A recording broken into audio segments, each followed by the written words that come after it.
1 2 1 2. Is that audio now? 1 2 1 2. Is that audio now? Oh, there we go.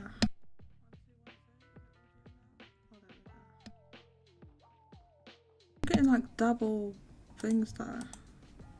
Do I have playing? I've got this one playing. One sec.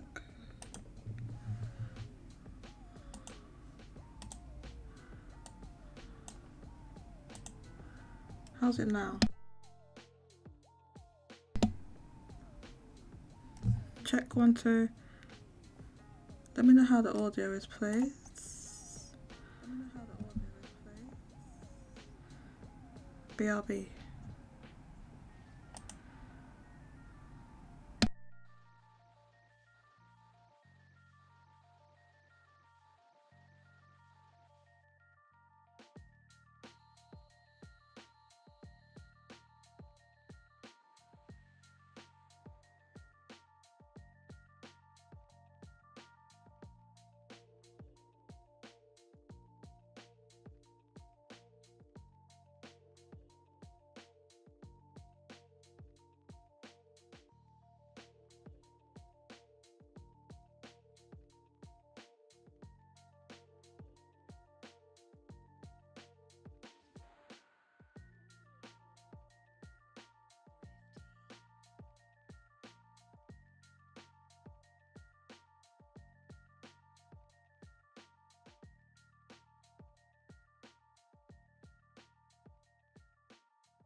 Hello, 1 2 1 2. I'm just going to tweet on Twitter, or tweet this out on Twitter.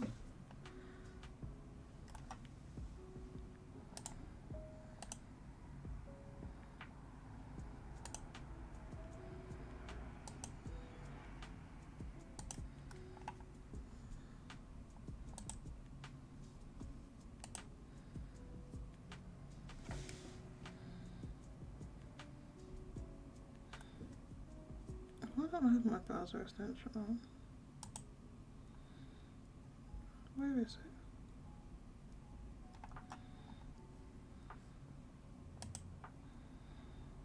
I need this browser extension. Okay. We'll be starting shortly.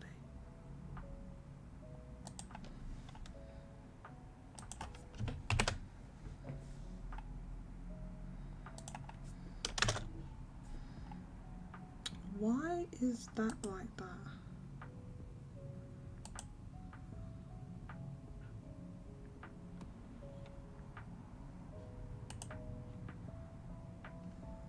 Okay.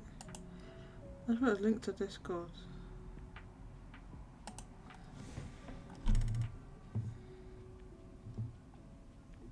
Link to Discord, please.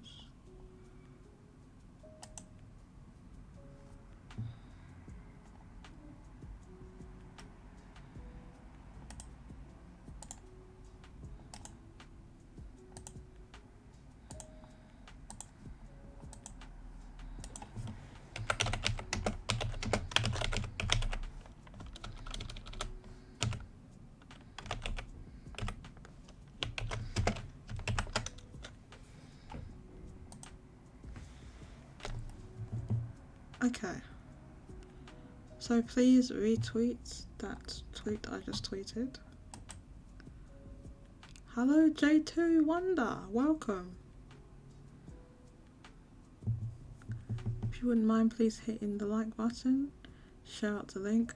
I've turned on like the bot wasn't on before the cloud bot wasn't on in the thing, so it should drop the link for Discord in that chat there. Hopefully, we'll see.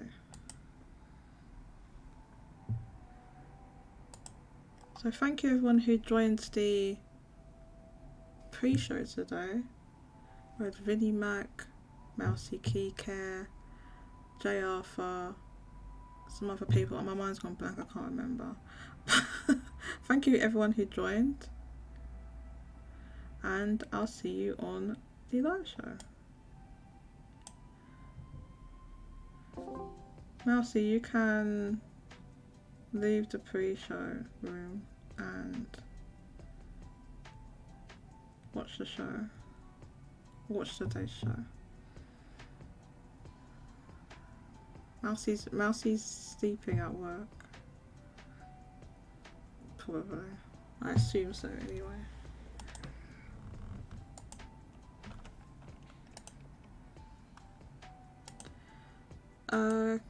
Can you hear the music? Is it audible, J2? At all? My thing says it's playing, although it's very low. Hold up. Why low? Why low?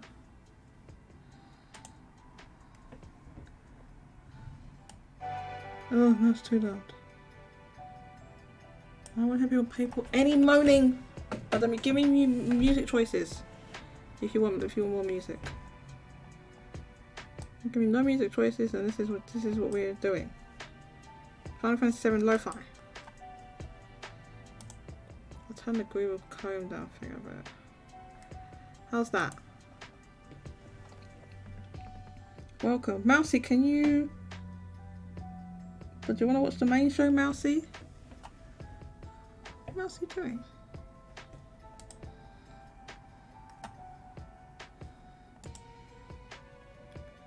A bit low. Better. Okay.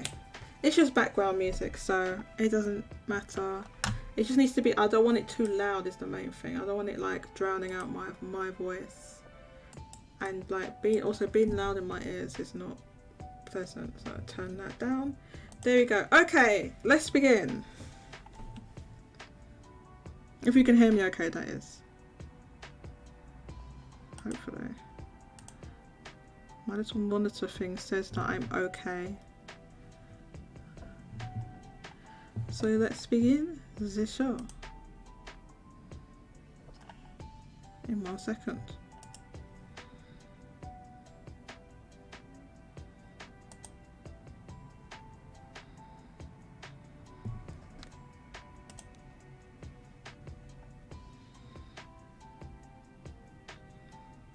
Okay, there we go. Welcome everyone to another Game Corner Shop live stream. I'm your host Jodie, aka JCat, and we have been off for a couple of weeks. I didn't do a show last week because I went out with some friends and I didn't have time to do the show. So I met up with some old friends, which was nice. So we're back this week to talk about the regular Famitsu sales and also some news and interesting stuff from the game industry, interviews and stuff like that. So we've got that to get through. But we're going to start with the Famitsu sales. This week was pretty interesting. There was I think just a couple of new releases, so nothing crazy. I'm going to open up the Famitsu Famitsu page so that we can see the sell-throughs and stuff like that. I also have Niche Barrier. We'll use Niche Barrier. This is a very good site that is updated regularly. and has some comparisons. Oh, it has this. They added this thing like a game. There's a game on here. We can play that. There's a game on here called like High or Low or something. And I thought it was pretty hard, pretty difficult. So this is higher or lower game, and you have to compare like releases as to which one you think sold higher. And I did this on easy mode, and I only got up as far as like I think a streak of 10. So look, I can show you. This is pretty interesting, so I'll show you. If you want to play this, it's on nichebarrier.com. So there'll be 2 games here, and it'll show you the first game. The only thing is it doesn't tell you the year it was published. I think that would help if the year was on there. The year and the publisher would help. So it doesn't, unfortunately. If there's no cover, then you can't tell. So there's no cover art, I mean. So this one is, so this is One Piece Super Grand Battle X on the 3DS, sold 120,618, right? Did Call of Duty Black Ops 4 on the PS4 sell more or less than that game? Did it sell more or less than One Piece Super Grand Battle X? Now, as this was Call of Duty back on the PS4 before it collapsed, I think this one sold decently. This One Piece game, I don't know what this, I've never heard of it. I've never heard of that One Piece game. So I personally would say Call of Duty Black Ops 4 sold more than One Piece Grand Battle. What is that? What is One Piece Grand Battle X? I don't know, maybe it's really big because One Piece is popular, so I could be wrong, but I'm going to say higher for Call of Duty. Yes! See? That was, look, it saw 511,000. See, that wouldn't happen now. You wouldn't get no Call of Duty, so Call of Duty saying 511,000. Can you imagine that? No. See, that's how I knew, because this is the PS4 at its height. You see? Before PlayStation collapsed in Japan. That's how I knew. So obviously, the next game, The Legends of Heroes, Trails of Cold Steel 2 on PlayStation Vita, that didn't sell no 511,000, right? So let's be real. So lower. Okay. And then, so sometimes it brings up more up-to-date games. So this is Armored Core 6 on the PlayStation 5, specifically the PlayStation 5 version. Did it sell higher or lower than The Legend of Heroes Cold Steel 2 on the PlayStation Vita? It's 122,000. Higher or lower than that? Now, I think it was lower because I think the total for Armored Core 6 was, what was it? Was it 200,000? I didn't get up to 200,000, did it? I feel like it was lower because this is just the one version. It was on the PlayStation 4 and 5. So this is just one version. So I think it was lower? I could be wrong, right? I think it was lower. Let's have a look. Oh no! Oh no, it was 147,000 on the PlayStation 5. Oh dang. Okay, so I was just like 20,000 difference. 25,000 difference. Basically, it's 25,000 out. So then, and you see the streak is here, but you actually can't see it. You can't see it here. Oh god, I'm supposed to be in the chart. This game's fun though. So your streak goes back to 0. So the next game, did Luigi's Mansion Dark Moon on the 3DS, although it's called Luigi's Mansion 2 everywhere except for the United States. I don't know why. It's Luigi's Mansion 2. But did it sell more or less than Armored Core 6 on the PlayStation 5? That's what you have to figure out. More or less. So I don't know what that sold. I'm going to be honest. On the Luigi's Mansion 2 on the 3DS. I want to say higher. Yes. What the? It sold 1 million? Honey, I'm trying to sweat. Did it really sell 1 million? What the hell? It sold 1 million?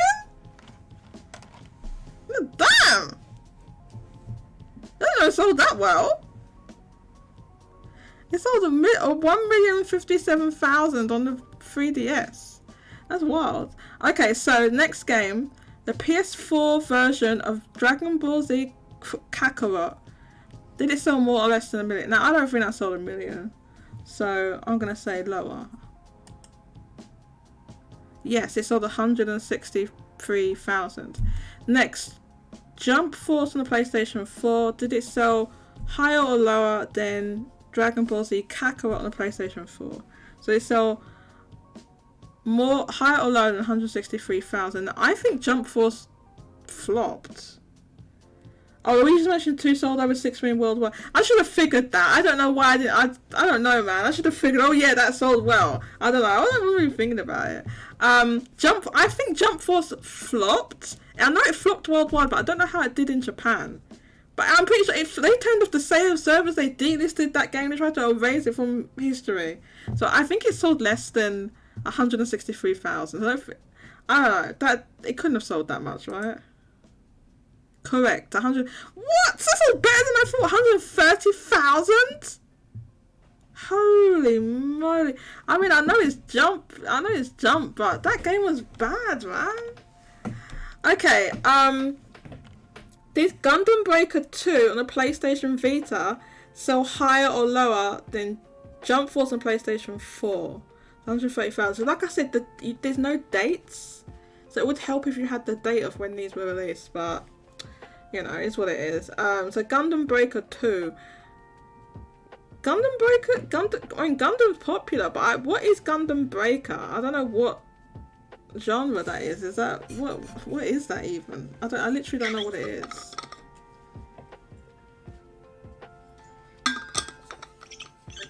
I'm gonna say less. Game Awards nominee, I know, man. I'm gonna say less. Oh, I was right, but only just. 121,000. Now the next one's pretty easy. This was Mario Kart 8 on the Wii U, and it sold more than 121,000. There we go. It sold 1.3 million. Story of Seasons, Pioneers of Olive Town Nintendo Switch did not sell 1 million, so lower.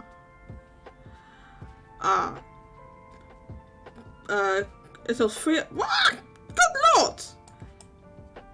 It sold 337,000? You mean serious? I didn't know that game was the goddamn Story Season sold that well. Okay, so next one, PlayStation 4 Grand Theft Auto 5 Premium Edition. This is it says reprint, so it's not the first version of this game. The reprint, Premium Edition. I still think it sold higher than 337,000, even though it's because obviously like the re-releases don't sell what the original release did, but even then I still think it sold more, right? Because this is like the, oh man, I wish they had the date on it. This is a reprint. A reprint on the PlayStation 4. So it's a rig. It also basically that just implies that it already released on the PlayStation 4, and then this is a reprint of that PlayStation 4 version, basically. Oh, it's hard. I'm gonna say lower because it's a reprint. Yes, it was 135,000. Okay. Okay, so next game, Fist of the North Star Lost Paradise on the PlayStation 4. Did that sell higher or lower than Grand Theft Auto 5 Premium Edition reprint on the PlayStation 4, which is 135,000? Fist of the North Star. I feel like that didn't sell 135,000.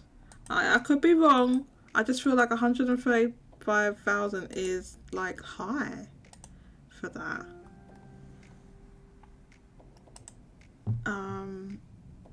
I don't even know. I literally don't know what this game is. I don't know. Or even watch it. There's no cover here. I don't even know what genre it is. So anyway, I'm gonna say it sold lower. Oh dang! It's okay. So it sold 179,000. Wow, that's pretty good. Okay, so did the PlayStation 4 version of Overwatch Origins Edition sell higher or lower than PlayStation 4 version Fist of the North Star Lost Paradise? 179,000. So I think it sold less. I think it sold less because it's, first of all, it's an Origins Edition, which implies it's not the first edition.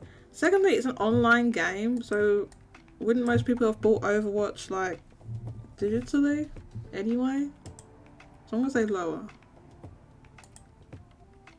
Yes, 140,000. So okay, it's a bit lower. Now, next one, Yu-Gi-Oh! Rush Duel Battle Dawn of the Battle Royale on the Nintendo Switch. Did that sell higher or lower than Overwatch Origins Edition on PlayStation 4? 140,000. Right, I haven't even heard of this game. I've never heard of this game. Yu-Gi-Oh! Rush Duel, I've never even heard of it. So I think it sold less. I've literally not heard of that game. I know there's been like various Yu-Gi-Oh! Games. I know there was an online one. You think higher, Mousy? You think Yu-Gi-Oh! Rush Duel? I'm guaranteed you've never heard this game either. You think Yu-Gi-Oh! Rush Duel Dawn of Battle Royale on Nintendo Switch sold higher than 140,000? 140,705 to be precise. Mousy thinks higher. Okay, so I'm gonna go with what Mousy says. Mousy says higher. Well, Mousy's typing. I'm sorry, I got really distracted by this game. It's quite fun, right? I find it fun. Okay, I'm gonna put higher. I think it's not Mousy. I'm telling you, I think this is low. I don't think it's 140,000. No, Mousy was right. Oh my god, let's go. Mousy was just right. Look, it's 142,000. Holy crap! It's 142,000. It's 142,000. Oh, you had heard of it? Oh, really? Oh, okay. No, I hadn't heard of that. I know there was one recently, but it was like a free to play Yu-Gi-Oh game. Thank you, Mousy. Okay, so did Minecraft Dungeons Heroes Edition on Nintendo Switch sell higher or lower than Yu-Gi-Oh! Rush Duel on Nintendo Switch? I think it sold lower because although Minecraft sells really well in Japan, the Minecraft spin-offs only did okay. So I think I remember this coming out and not doing crazy. I know the more recent one didn't do well. It was you think lower than that? No, I think it's lower as well. What was the other Minecraft spin-off? Minecraft Battle, or Minecraft something. But anyway, this was the one before that, and it's the Hero Edition. So maybe there was more than one edition of the game, so I'm going to put lower. I think it's lower. No! Get out of town! It was 150,000. Oh, Minecraft Legends. It's 150,000. It was 8,000 more. It was 8,000 more. Oh my god. Well, do you know what? That was really close. That was a really hard one to do. Okay, next is Super Mario 3D World plus Bowser's Fury on Nintendo Switch. That definitely sold higher than 150,000. Okay, so that was 1,186,478. Okay, and there ain't no way WarioWare Get It Together sold that. There ain't no way. Next is WarioWare Get It Together on Nintendo Switch. Is lower. I didn't sell that. Okay. Oh, okay. Oh my god. Okay, this one's hard. Wii Fit U on the Wii U. Did it sell higher or lower than WarioWare Get It Together on the Nintendo Switch? Now the 187,000. So the Wii U was a flop. We know that, right? But there was a few games on the Wii U that actually sold well, like Splatoon and Mario Kart, right? Wii Fit U. I don't know if that was one that did well or not. Good lord. I think higher. I think it would have sold more than WarioWare even on the Wii U, right? Even on the Wii U. Higher. Oh, dang! Oh, but I was close, look! It was 179,000. It was 179,000. Come on, man. That's like close. That's close. Okay, so next is Yokai Watch Busters Red Cat Team / White Dog Squad on the 3DS. Now, this sold more. This sold more because this was before Yokai Watch had completely collapsed. And it's a spin-off. It's a spin-off, but it is a spin-off. It's not the mainline Yokai Watch games, but I still think it sold decently. So I'm gonna say higher. Yeah, what the fuck? It sold 2 million? It's a 2,191,000? Oh my god! You're level 5, man. Level 5 fell off hard. Level 5 fell off hard. What the hell? Oh my god, level 5. What the hell? Really? That's all 2 million? Oh my god. What the hell? They can't even get their bloody games out. Like, oh, we're going to get 4 games out by the end of the year. Yeah. My ass, I knew they weren't going to get those games out. I said at the time. I said to people, oh, level 5. Level back, baby. Let's go. And I was like, no. I was like, hold your horses. I want to see release dates. I want to see pre-orders open. I want to see these games released, and then I'll say they're back. And I refused to do it. And I was right. Okay, Sword Art Online Lost Song on the PlayStation 3. There ain't no way that sold 2 million. So, lower. They don't sell more than 2 million. Okay, I was right. That sold 71,788 on the PlayStation 3. Jennifer says we will know the release dates by the end of the month. This is the thing. So they're asked. Oh my god. They're announcing release dates at the end of this month. This month being November, the 11th month of the year, by the way. For these games, these are going to be out by the end of the year. Like, they're tripping. The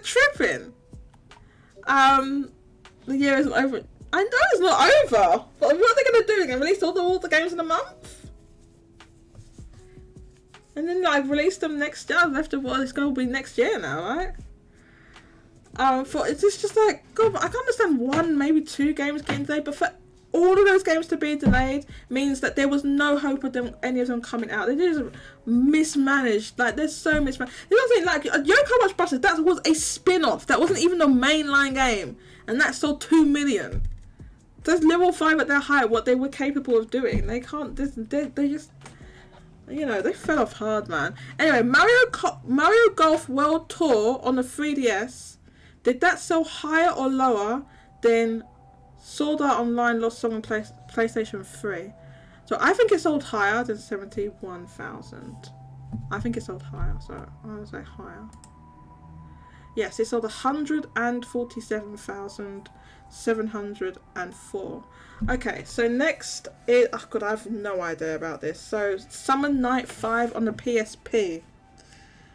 I've vaguely heard of Summer Night. I'm not exactly sure how those games sold.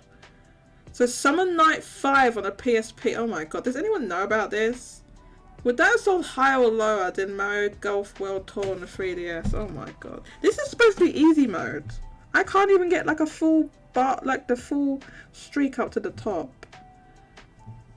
I don't know, what is Summer Night? I think it sold higher or lower. I'm gonna say lower. Okay, right, just lower. 130,063. Okay, next is Monster Hunter Generations Ultimate on the 3DS. That definitely sold more, so higher. Yeah, it was 1.6 million, almost 1.7 million. Next is Captain Toad Treasure Tracker on the Nintendo Switch. I feel like that did not sell over 1 million in Japan. I could be wrong. I just don't feel like that was like in spitting distance of Monster Hunter. I don't think so.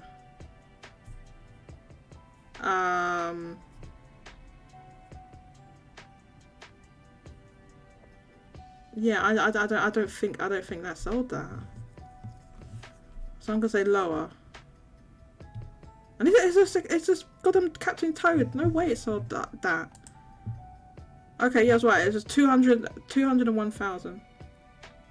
Next was Persona 5 on the PlayStation 3. Okay, the PlayStation 3 version of Persona 5. I think it sold more than 201,000. The PlayStation 3 version. The PlayStation 3 version didn't sell as well as the PlayStation 5 version. Oh my god, PlayStation. You know what I mean? PlayStation 4 version. It didn't sell as well as that one. But I think it sold more, like, total sales than 201,000. So, let's see. I think it's higher. What? No! What the hell? It was only 112,000? Okay, I thought it was more than that. Wow. Okay, so the one that did all the heavy lifting was PlayStation. Damn it, I thought it was more than that. Okay, Animal Crossing New Leaf, Welcome Amiibo on the 3DS. Even though it's the Welcome Amiibo version, the Welcome Amiibo update was free, from what I remember. But if you bought the Welcome Amiibo version, it was on the cart. Even though that was a re-release, because the original version was without the Welcome Amiibo stuff, it definitely sold more than 112,000, so higher.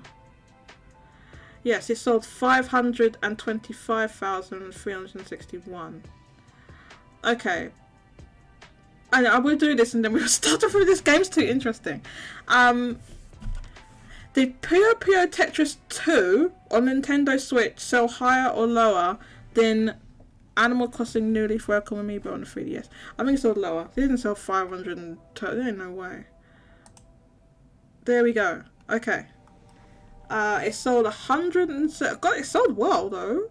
100, because that's Puyo Puyo Tetris 2. Puyo Puyo Tetris 2.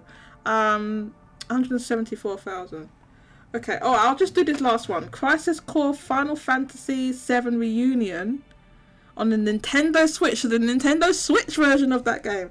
Did it sell higher or lower than the Nintendo Switch version of Puyo Puyo Tetris 2? 174,000. I think it sold less than 174,000. Because the combined total for all those games was like, what was it now? It didn't sell 174,000. It can't have done. Yes, it sold 81,000. So there we go. Very fun game. This is on Niche Barrow. They just must have added this recently. It's, I don't know. I'm a nerd, so I think it's fun. Level 5. Yeah, they ain't know where they're getting those games out. Okay, so Famitsu, we'll play that game again later. If we have time. Famitsu Weekly. So it's just on Niche Barrier if you want to partake in the game. Okay, so this week it's pretty interesting. The other thing is that the software, almost everything is down, as you can see. Like pretty much all the software is down, except for Ring Fit Adventure is up. So what that meant was that the barrier of entry to get into the bottom of the chart was very, very low this week. It was only 1,045. Very, very low. And that very, very low barrier was unfortunate for a particular game, because it means it like fell off a cliff. And that's Sonic Superstars. So Sonic Superstars was in the chart last week. And it was... I have to check. Let me just check the chart. I remember where it was last week. It was in the chart last week, right? Okay, so so this is new entry last week. New entry. So it was just released like obviously a few days before this. And so the Nintendo Switch version of that game sold 4,128. Now, there was PlayStation versions of that game and they didn't chart. So because they didn't chart, it means they sold less than 1,269, because that's what the game at the bottom of the chart sold. So now, bearing that in mind, that the one version of the game sold 4,000 copies, 4,128, and the next week, when the barrier to entry is like 1,000, it's not in the chart. So that means it did incredibly poor, like really crazy poorly.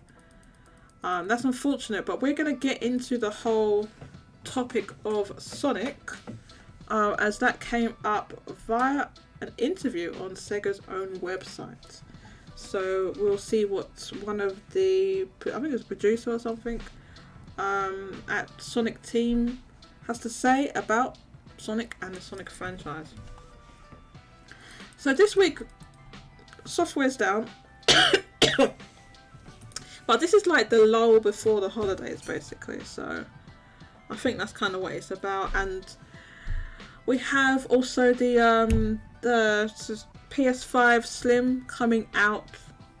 Well, it's out in a week from now, on the 10th in Japan. But we will not see that in the chart until the following week. So we won't see it until the week of sales from the 13th to the 19th. So we're a couple of weeks wait till we see that. One sec.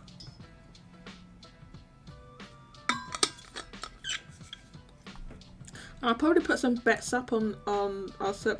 Oh, sorry, I didn't see your comments in the thing. Oh yeah, the bot's back. The bot's working. Yeah, I know Fist of the North Star's an anime, but I mean, like, when was the last time that anime was on? Hi Timor, welcome. Timor, certain tweets of yours were getting shared. I don't know if Timor's here. Certain tweets! People sharing, saying certain things. Vinnie Mac said, it's not mismanaged for level 5 if they're releasing these games that are competing with higher level, more anticipated games. It's better for them to delay instead of next to bigger games. Right, yeah, hi Timor. Yes, if they can avoid releasing them next to bigger games, that's preferable. If they had released them this year, right, there were certain windows that were open for them to release those games. Like, what was in, what do we have? We just had, what was in September? Couldn't they have, like, September, August?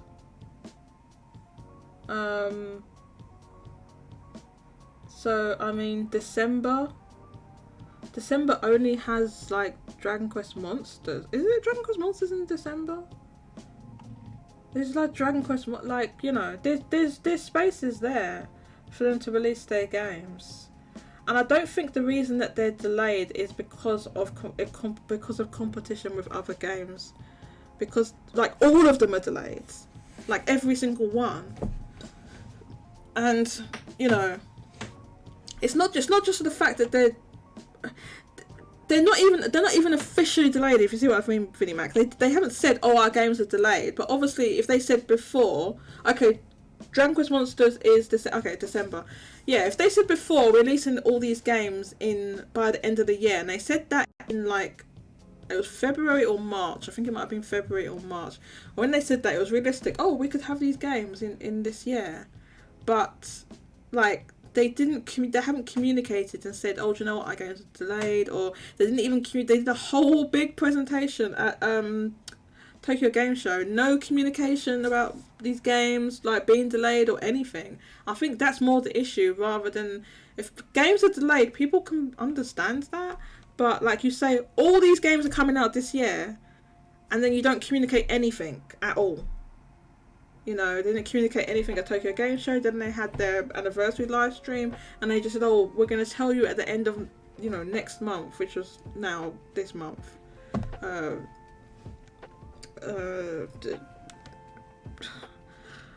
November. Sorry, I forgot the name of the goddamn month. Yeah, so Timo, your tweet about some devs that had left oh god, what's the name of the goddamn studio? Insomniac. Was it Insomniac? Yes. Some or had been laid off, possibly. I gather that you deleted those tweets. I did look at the LinkedIn page, and it was indeed that the guy had, like, you know, left or been probably laid off. But we don't know exactly what happened now, so I understand that you would delete the tweet if there was confusion around that, and I think there was confusion around it. And it's unfortunate, obviously, if people have lost their jobs, you know, it's not what you want to be hearing.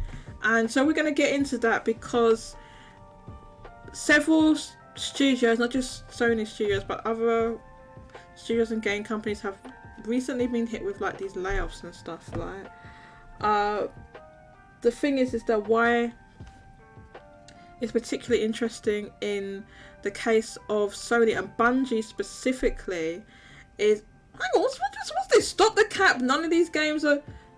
Oh yeah, you're right to delete that, Vinnie Mac. About stop the cap. None of the games are. What are you talking about? I wasn't talking about the level 5. Well, some people are highly anticipating them, but you said again you don't want them to be. They're competing with games that are more highly anticipated than those, right? So you put it back in. Stop capping these level 5 games. None of these games are highly. Yes, they need to. Communication is not needed for niche games. What? What are you talking about, Vinnie Mac? They need to talk about. Not only that, Vinnie Mac. I think, like, you might be underestimating level 5. So that's the other thing.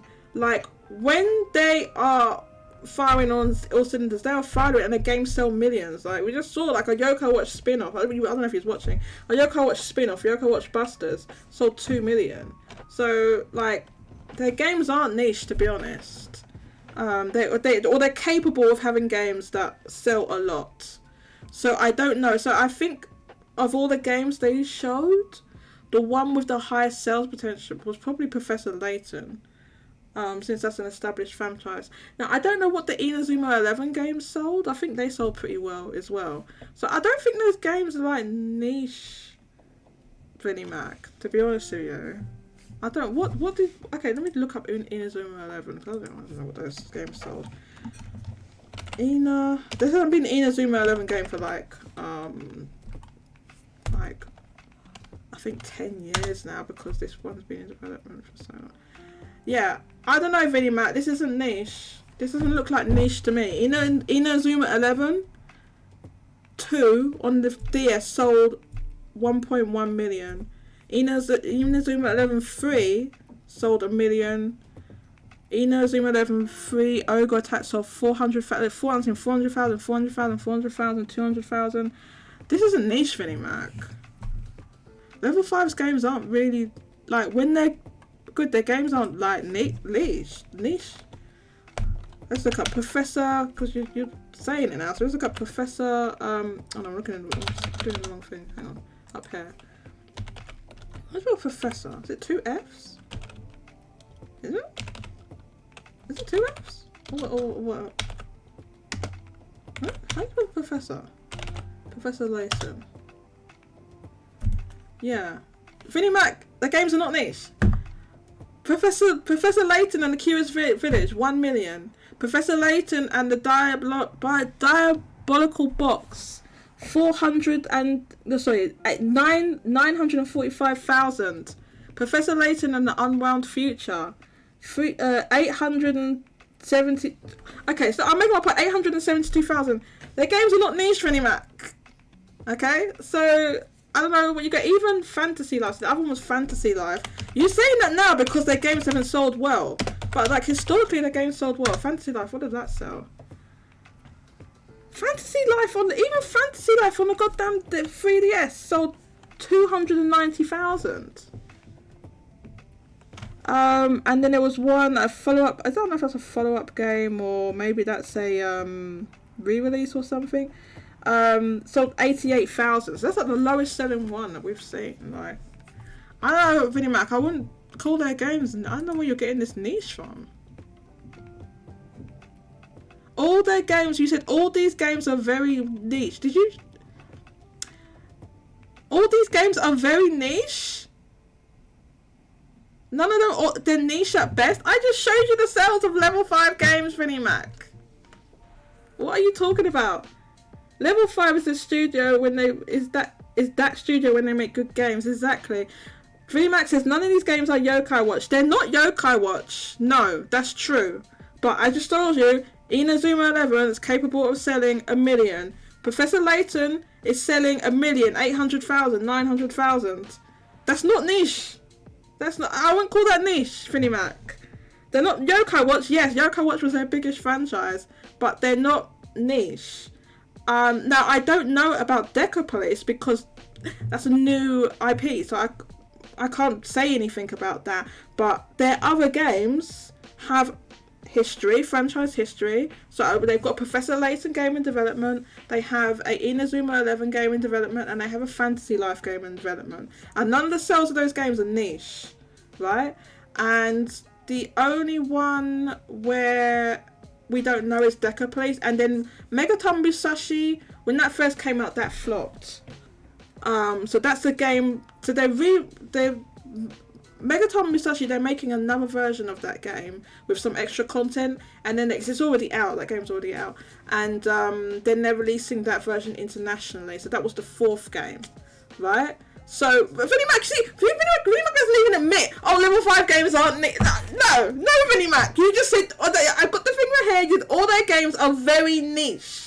They're not highly anticipated. Communication is not needed for niche games. I just told you, level 5 is not, they're not niche. It's only, like I'm saying, it's only now, when they had like Megaton Musashi flop, what was the other game they had? And then Yokai Watch fell off a cliff, and they re-released Yokai Watch 4, like 2 or 3 times. Hi Jago. Is Jago here? Jago, please explain to Vinnie Mac that level 5 games are not niche. Vinnie Mac's like, oh, their game's not highly anticipated, their games are niche, and I just say their games are that not, you can just put aside Yokai Watch. Professor Layton, 1,900,000, 800,000, Inazuma 11, 1,000,000, 400,000. The games are not niche, Vinnie Mac, okay? When they're firing, this is why level 5 is one of the most infuriating studios, because they were at the top of their game. And not only that, right, we're just talking about the games. Almost all of their games are like multimedia projects with like anime and movies and toys and trading cards and all this stuff. The problem is that they went overboard with Yokai Watch, and they ended up killing the franchise. It was too much what they did. Because at the time, Yokai Watch was so big. They had like Yokai, you know how they have Pokemon centers?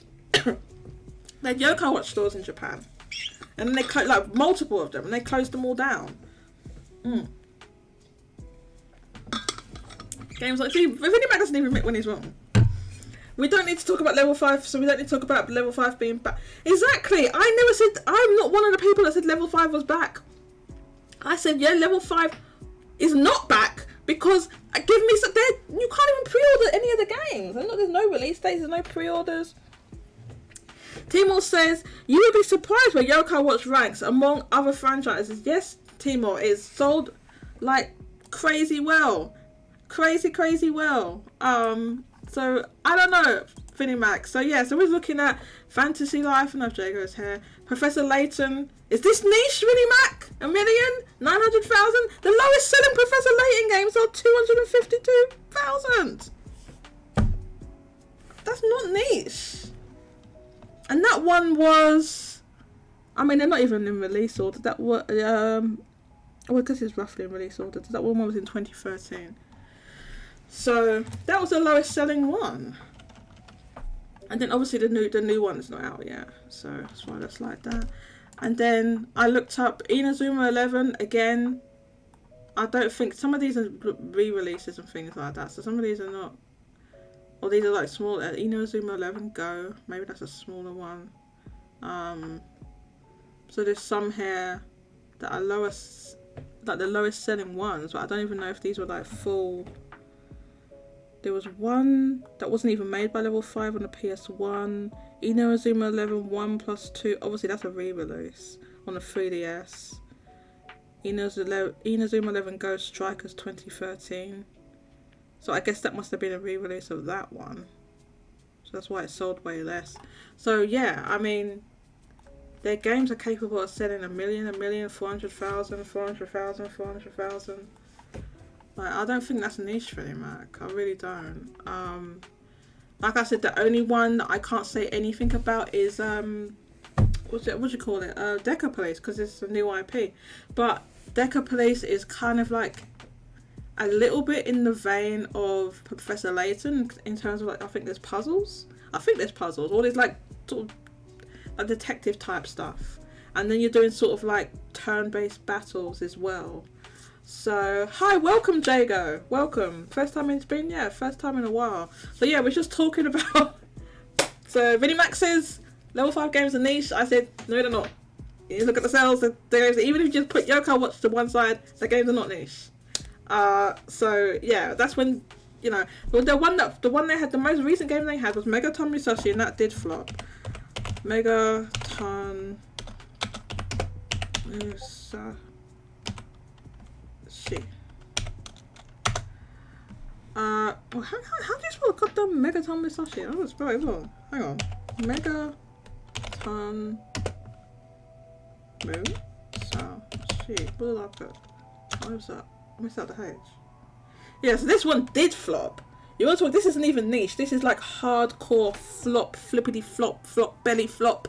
This is, look. This one sold 9,928 on the Switch, and then 3,648 on the PS4. Total. That was in 2021. This is when, like, level 5, they're dead. They're gonna close down. They're going bankrupt. This is what everyone was saying because of this. They went from Yokai Watch selling. What did Yokai Watch sell again? I don't know what you've got to spell it exact, otherwise it doesn't bring up the results. Oh no, so it's not. See, they don't spell it like that. You've got to be exact, otherwise it doesn't work. Yokai. Okay, so Yokai Watch was selling in the millions, as you can see. Yokai Watch 2, the Ganzo Honkai version, sold 3,210,000. Yokai Watch 2 Shin Uchi sold 2,655,000. Okay, but then obviously they fell off with Yokai Watch 4. Get into that. Like, see, then they released it again, Yokai Watch 4 Plus. What were they thinking? Why are they releasing so many versions of this goddamn Yokai Watch? And then you've got Yokai Watch Jam. That came out in 2020. Also flopped. Let me see. A total of 48,000. That's not that great. To go from millions to a spin-off that sells that. Because you saw Yokai Watch Busters, which is up here. That was a spin-off in 2015 though, and that sold 2 million. So level 5 for me, when it came to level 5 for me, I loved Inazuma 11. Yeah, Inazuma 11, so I haven't personally played those games, but I know they had a lot of fans, and very popular in Europe. I heard they're very popular in continental Europe, and they sold very well. I played those DS games. I watched the anime religiously. That's cute. I imagine a little Jago, because Jago must have been a little kid. Let's face it, Jago is not very old now, and this was like 10 years ago. So, Jago, you was a kid, right? So that's cute. So yeah, their games are not niche, Vinnie Mac. So, Vinnie Mac, you need to cut the cap. That's who needs to cut the cap. You. Oh, he was 10? Oh, that's the right age for those sort of games, isn't it? That's exactly the right age. Okay, so I got distracted.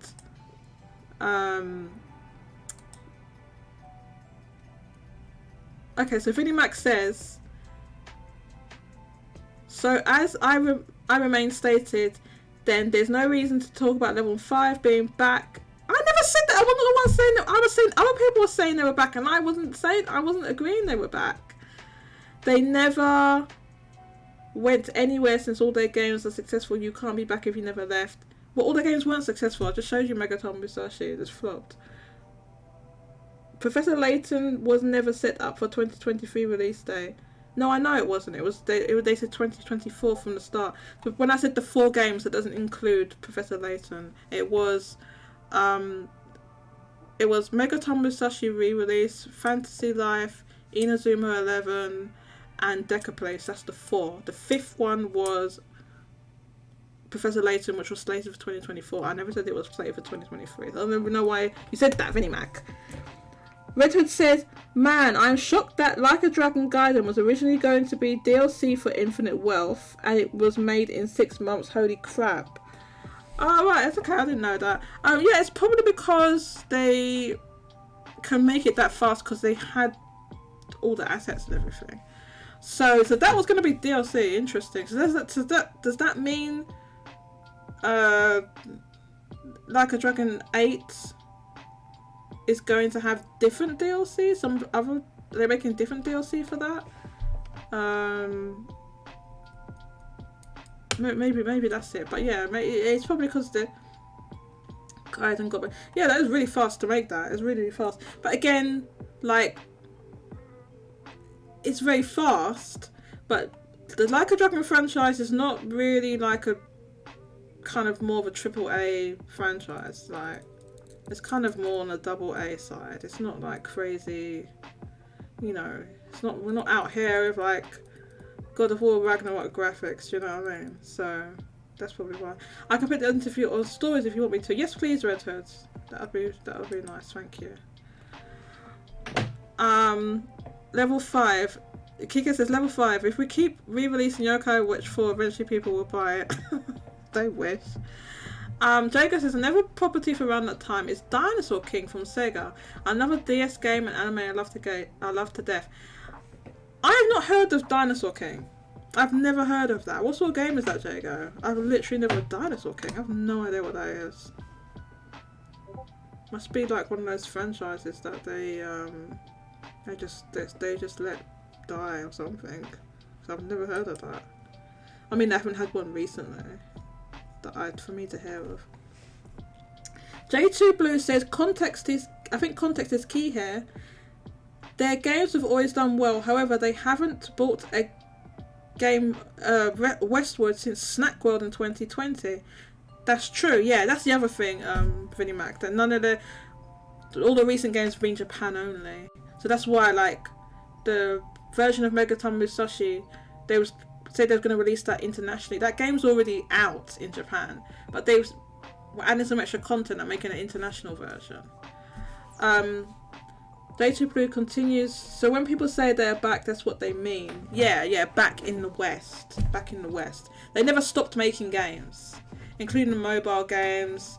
They still have, I think, at least one Yokai Watch game live.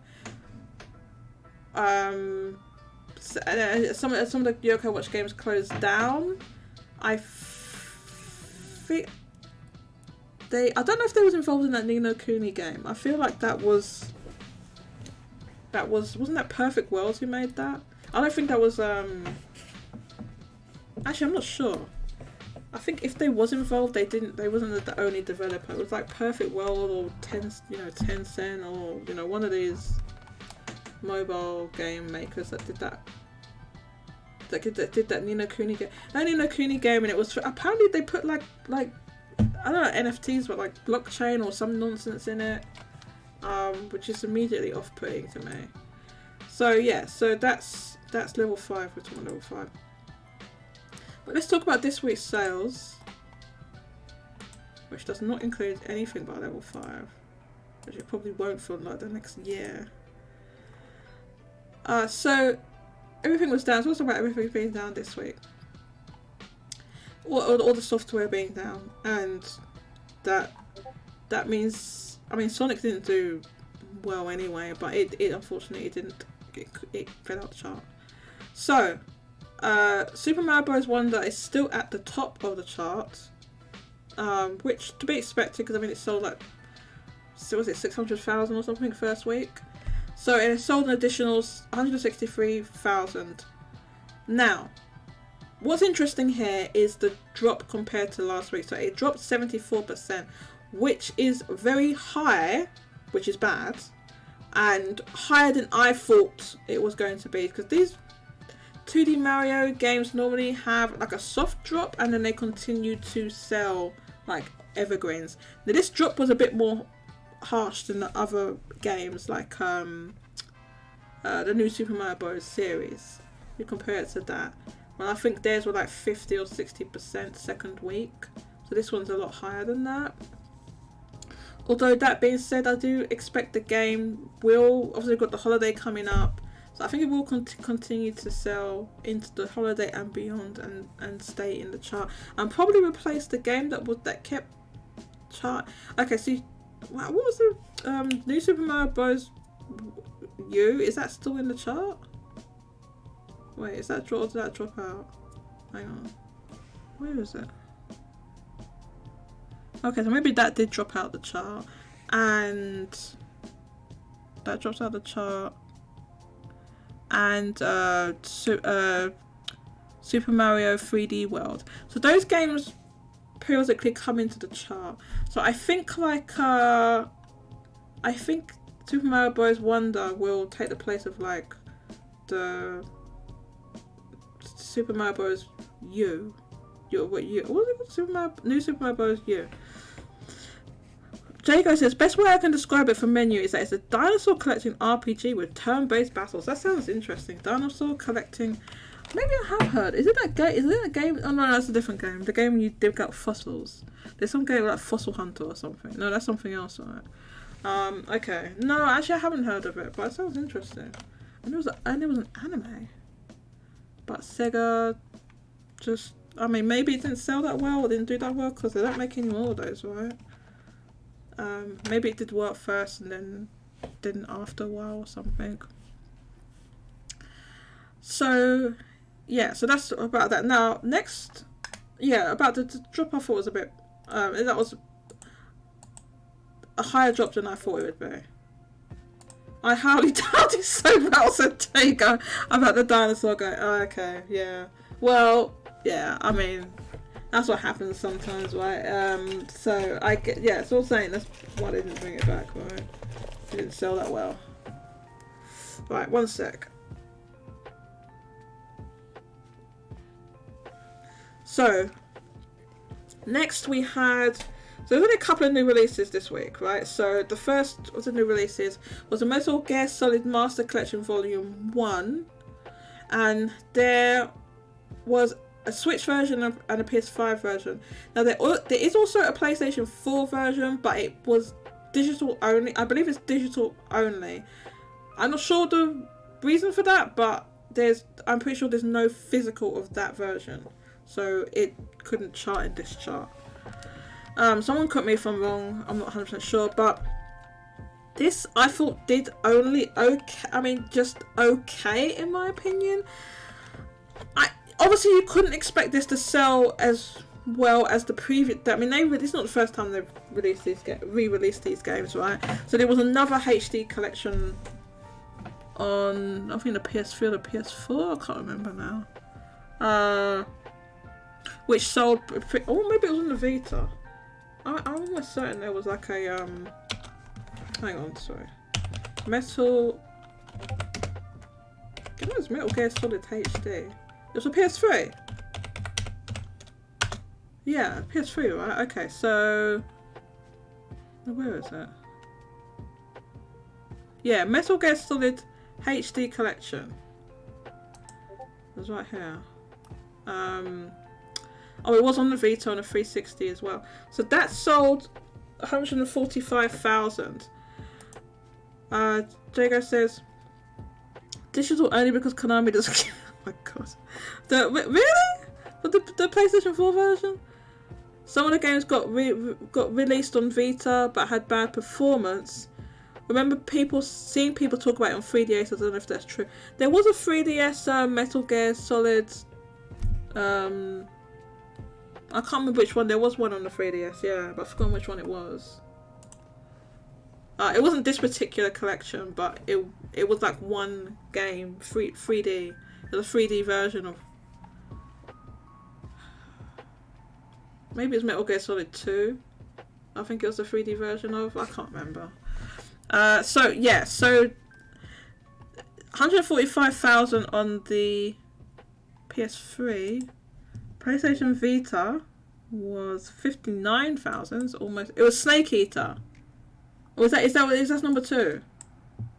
Was that the one on 3DS? Yeah. So this almost 60,000 on the Vita, and then the 360 version was 8,000. So obviously it didn't sell anywhere near as much as that. I think even if you account for the fact that digital is way higher than it was in, like, when was this, 2011, obviously that's not digital that's made. It didn't sell like over 150,000 digitally. So I don't think that. I think it's just because it's not the first time they've re-released the game. And I think it's also because, like, the performance of the game, I heard it's not that good, collection isn't that good, or the performance isn't that good. I think even on the PlayStation 5, people was disappointed with it. The Switch version is, they cut it down to 30 frames. When the original game was released on the PlayStation 2, I think it was 60 frames. Or was it PlayStation 2, PlayStation 1, or PlayStation 1, whatever, you know what I mean. So is it low resolution on all platforms? Okay, so it's not like the best, it's not a great version of those games. On Switch is 30 FPS. Yeah, I think that is just kind of, yeah, that's kind of bad because the original game was 60. So they could have got it running at 60 if they wanted. They just didn't want to optimize and all that. They didn't want to spend the development time doing it. But yeah, so it's that, and I think, now, I will say though, that even though, like you say, okay, the Switch version wasn't that great, because they cut it to 30. I think most people buying it probably wouldn't even know, they wouldn't even be aware of that news, that's the reason. I think it's just because, the old games, and this is another re-release of those games, so it's not as many people looking to buy them. So yeah, it's this.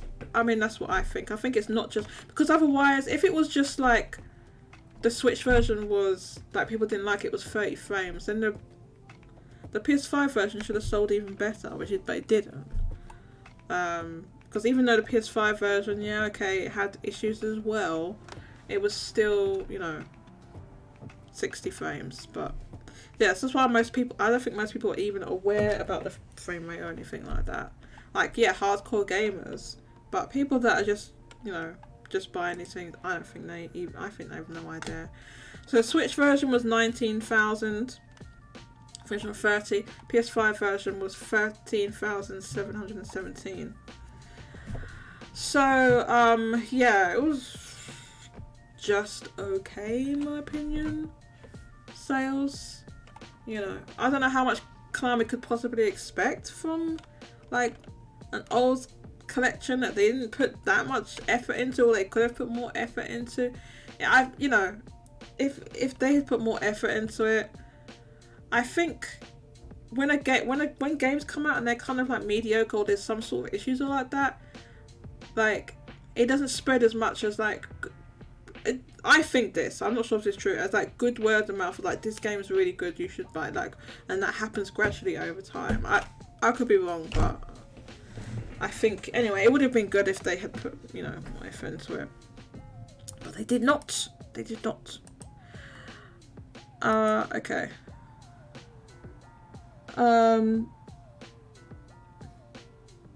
Also, I'll miss some comments here. Timor says Dinosaur King was an anime for kids dubbed. Okay. Oh, okay. I wasn't aware of that. Show was okay.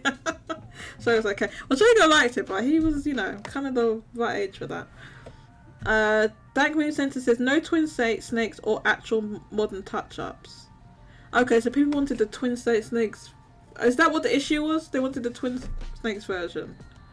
Okay, they wanted the twin snakes version and some modern touch-ups to it. Like improved resolution, like J Ghost reckons it wasn't that great or wasn't the best. Ralucci, welcome Ralucci. Ralucci said, has anyone finished the final level in Wonder? I got near the end. There's no my palms got my palms sweating. Is it that hard? Oh my god, is it that hard? Oh man. Your palms sweating? Okay, okay, so I haven't played it yet. Do you get the gold Tanuki suit if you keep dying? If you keep dying, do they give you the gold Tanuki suit? So you can just like, you're just invincible and stuff? Can you get the gold Tanuki suit in that game? That's what, listen, I'm not gonna lie, like, sometimes, a lot of time, like, they give me that gold Tanuki suit, I'm like, nah, I'm okay, I'm not taking it. But I got to the last level of, like, what was it? One on the 3DS. Was it New Super Mario Bros. 2 or the 3D Land or what? One of those ones, and they gave me that gold Tanuki suit, and I kept messing up with this. They had like rocks or something coming at you. That Bowser was throwing rocks or something, and if you got hit off the end into some lava or something like that. And you need to go back to the beginning, and I was like, and it happened 3 times. After 3 times, they give you the gold Tanuki leaf, and I was like, nah, man, I'm taking the leaf. Give me the leaf. Give me! I took that gold Tanuki leaf, man. I took it. Yeah, if it's like that, I'm just like, I just want to finish this game. Like, I'm taking the leaf, man. I don't care. Timo says, I deleted the Insomniac tweet because it was only contract workers that were affected by the looks of it. Okay, it's contract workers. I see. Even still, I mean, yeah, sure, contract workers, but it I don't know. Was it a lot of them or was it just a handful? J2 Blue says, nope. No gold Tanuki leaf? What? Wait, there's no gold Tanuki leaf? So what do you do if you keep dying? There must be something in there to help you if you keep dying. I'll play Yoshi? Okay, but Yoshi, okay, you have to play Yoshi. Or you get good. You get good. Oh man, no gold Tanuki leaf? Oh man. I think there's a badge that might help. Oh, okay. No assistance? No, just the standees. What's a standee? No assistance. It wouldn't help with the last part. Yoshi doesn't take damage. Okay, so Yoshi doesn't take damage. So is it like a thing? Is it like a thing? There's like a where you can get hit a lot, Valucci, or is it like? So I think Yoshi can still fall and die, right? Yoshi can still fall off a cliff or something like that. Or I don't know how long Yoshi got the flutter jump. Can you change characters to Yoshi and then finish the game? That's what I'm wondering. For the last level, just change characters to Yoshi, or are you just like, nah, my pride, I ain't taking that Yoshi. No, I'm not doing it. Is it like that? Yoshi doesn't take damage. Oh, it's Nabbit. Nabbit doesn't take that. You can take the Yoshi. Take the Yoshi then. Take the Yoshi. Ralucci, take the Yoshi, man. Just take the Yoshi. You're saying Ralucci said no assistance and wouldn't help in the last part. How would Yoshi not help? Yoshi has the flutter jump.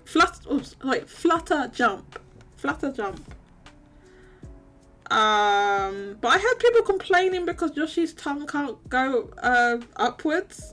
I heard people complaining because Yoshi can't fire the tongue upwards. Like in other Yoshi games, if you look up, Yoshi his tongue will go vertically. So is that not possible in Wonder? I heard people complaining about that. I don't know, maybe because it would just be too easy if Yoshi's tongue could go vertically as well. But yeah, in other Yoshi games you can just look up. I also like in Yoshi games that I think they still do this. If you make Yoshi look up but don't press anything, you just go like that. Like he's looking at something. Yeah, if you just look up, but don't press like the A or whatever it is for the tongue. What button is it, or B? I don't know what button it is. I haven't got that far, so I'm not sure. Oh, it's just Ralucci that was talking about like the last level final level in Wonder. I think it's near the end. And it's no joke. I got my palms sweating, crying emoji. It must be difficult. I also heard people complaining, "Oh, Super Mario Wonder's too easy. It's easy. It's easy." Yeah, what did she say? His palms are sweating. Well, says, "You just keep losing lives till you get good rage quit or game over. I won't spoil it. But this last part takes high level concentration. Taking damage is an issue." Okay, so it's one of those things where you've got to... Stuff is coming at you in a certain order or something like that, or you have to jump a certain... like you've got to do some things in a certain sequence, so you have to concentrate. Yeah, I don't like ones like that where, like, if you mess up once, you have to go back to the beginning. Is it that? You mess up, back to the beginning. It's not the damage thing, it's that you have to go back to the beginning. Yeah, if it's things like that, I start losing patience as well. That's why I'm sorry, the gold Tanuki leaf, I'm taking it! I don't care! I'm taking that gold Tanuki leaf! Peach is... But is Peach better? No, I heard all the... Well, I know all the characters play the same in that. So Peach, you just like Peach. I want to play Daisy. I've only played the demo. But the Daisy... I want to play Daisy because she's never been in like a regular Mario game since like Super Mario Land, right? She's only been in the sports ones or the party ones or whatever, but not like a regular. I want, right, make a Mario game where we go back to Sarasaland or whatever it is, that place that she's from. Make that remake Super Mario Land. Oh my god, that game was... I don't care what people say. Well, that was weird. Mario jumps weird and he shoots little ball. I don't care. That game was good. I liked it. I had that game on the original Game Boy. Next sales, we'll go through. Spider-Man 2 had the expected drop, in my opinion. This is about what I expected. So it debuted at like 77,000, I think. This week it sold 12,509, so it's down 84%. Pretty high drop off, but I think that was about expected. Now, this game, I think it's going to be in the chart for like maybe like 2 more weeks. Probably like 2 more weeks, in my opinion. I think it's just dropped off that hard. So, next we have Jinsei game for Nintendo Switch. This is some sort of... I think it's a board game? Something like that. So, yeah, this is like the second... Okay, so correct me if I'm wrong. This is the second week of this. This game came out last week, didn't it? Did it only drop 13%? Did that come out last week? No, it must have been the week before. Wait. What did it sell? Hang on, I need to see this. How did it sell? Okay. Oh, no. It was 3 weeks. It's like 4 weeks ago. Okay, but the legs are good. The legs are very good. So it went from 30,000, 13,000, 10,000, 9. Yeah. The third week, it only dropped 13%. So yeah, so that one's selling pretty well. Takara Tomy, is that the toy company? Is Takara Tomy that toy company?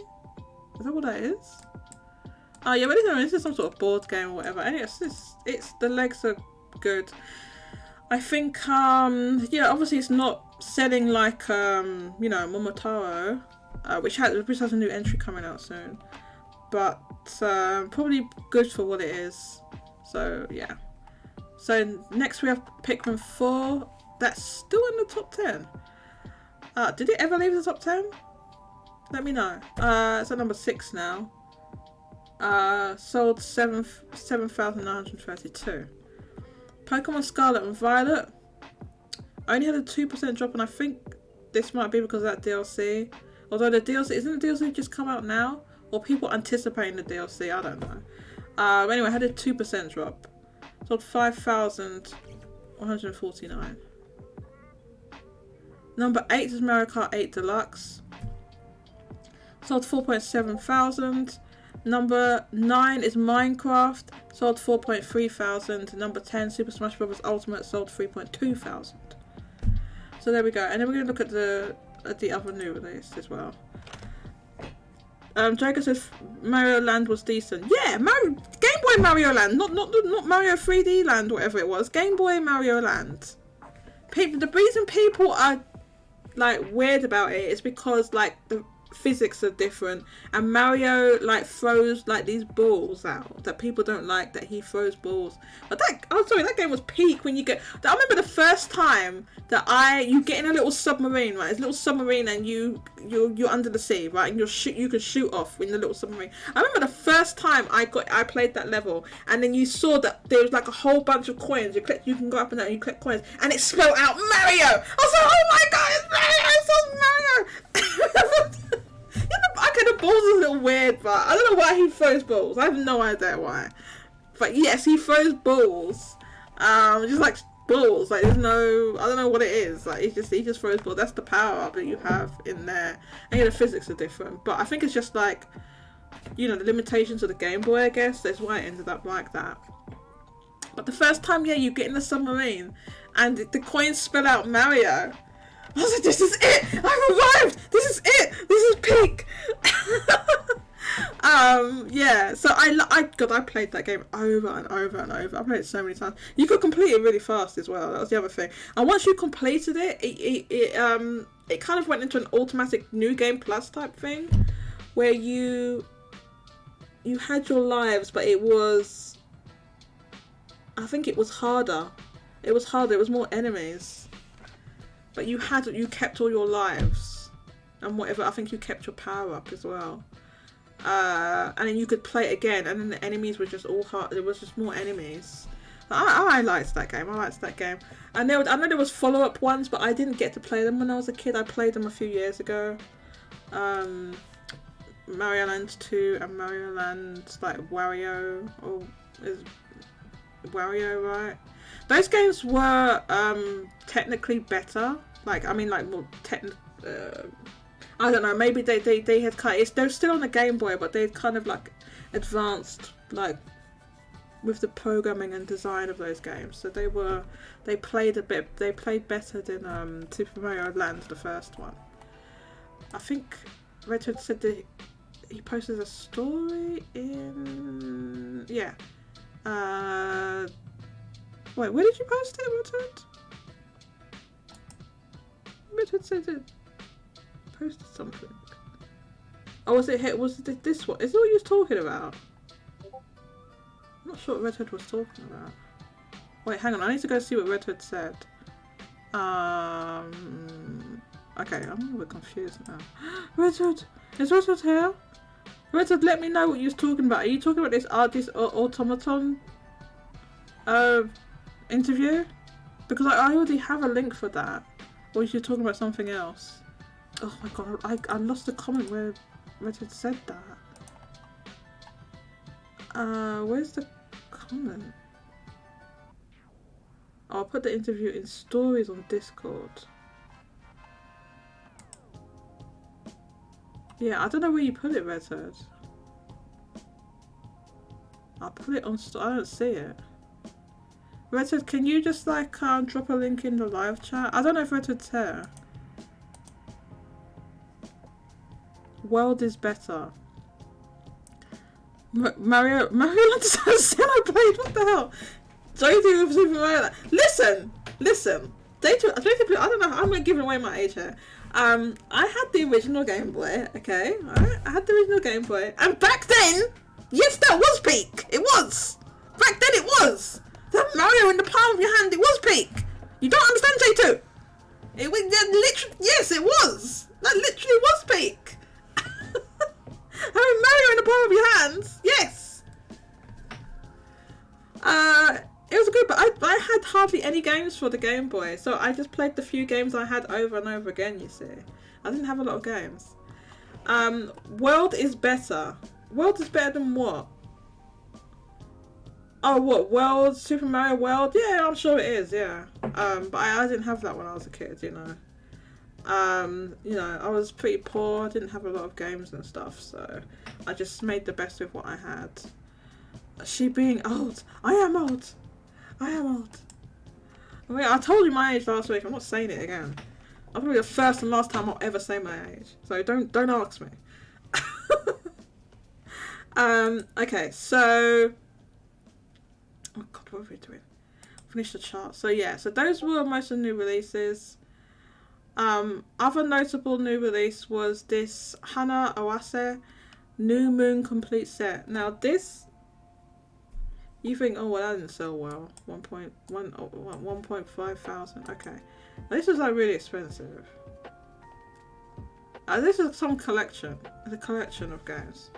Oh, there's some Otome game. But look at the price of this. It's 19,000 yen! It's 19,000 yen! Who bought that for 19,000 yen? That's very expensive! That's very, very expensive. Isn't that like it's 100 and... So, that's very expensive. It's very, very, very, very expensive. 19,000? $150? More than $150? It's something. Listen. Persona Q was peak. Okay? And has a better art style than Persona 5T. Alright? It does. It just does. People need to accept that. I'm not 50. Persona Q was good. If you haven't played that, yeah, I don't know if that's the eating contest. Persona Q was good.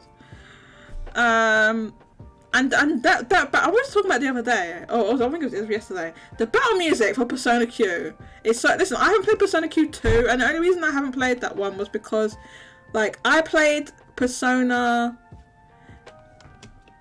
Yeah, the thing is the yen is weak though, so. Like, even though it's like £100 is expensive anyway, but relatively it would be more expensive to people in Japan because their wages haven't gone up or anything. But anyway, you know what I mean. But man, them eating that takoyaki or whatever it is making me hungry. I'm hungry. Yeah, I played Persona Q before I even knew. I didn't know what Persona was. I had no idea what it was.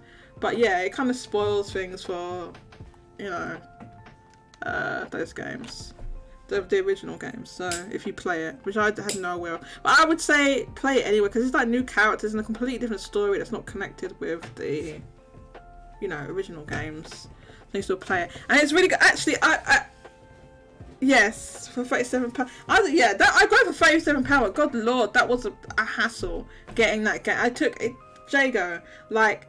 DPD, so that wasn't in when yes I bloody was. They didn't bring it here. They sent it to the local post office, so you've got to wait. You can't even go and get it straight away. You've got to wait, and then you've got to go and it has to go to the post. No, man, that's too much hassle, man. That's too much hassle for the saving. They really like, you know, you could say it was DPD, it wasn't Curry's, but DPD was just like they screwed me over. They really did. Yeah, so over £100 for that collection. So it's a collection of games, right? So this is complete set. I think it's like 3 games or something. So that's why it is so expensive. And other than that, we had the other thing that I thought was notable was that the fact that Fate/Samurai Remnant is still in the charts. So yeah, I didn't expect it to hold on for that long. So how many weeks has it been? Yeah, so it's been in the chart for 5 weeks. Now it's gonna drop out. Like, I very much doubt it will be there next week. I think it's gonna drop out, but that's good for this game, right? So I was very surprised that they held on for that long. So yeah, good for that game.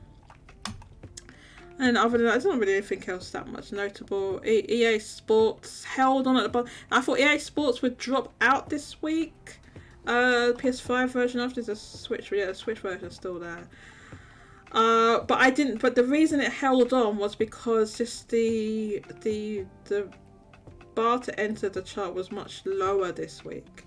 So it was like almost down to 1,000, whereas last week it was 1,200.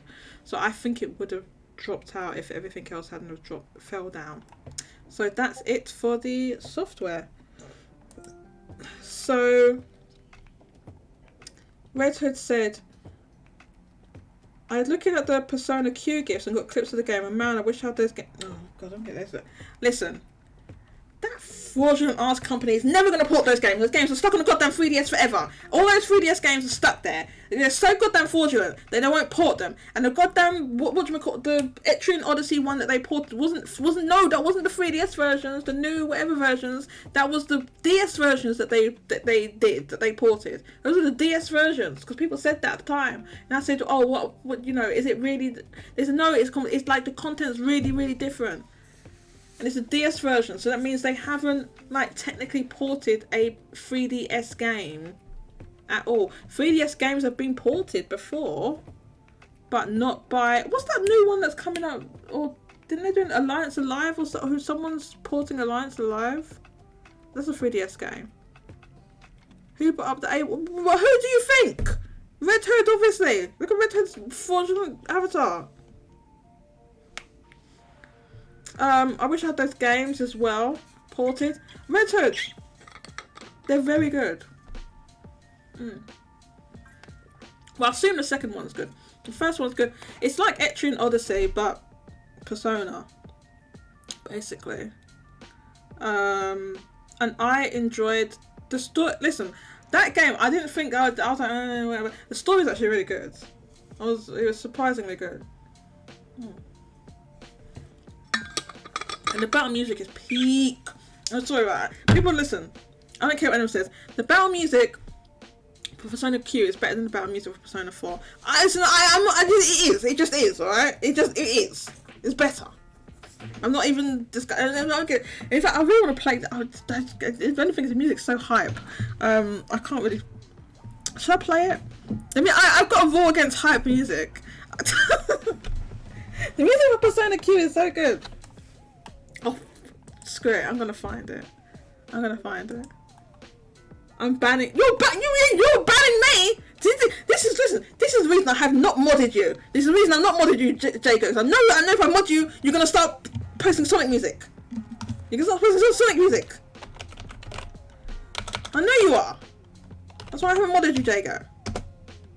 Persona Q battle, and it's 2 different versions of it depending on whether you pick which protag you pick. So I picked the P3 protagonist.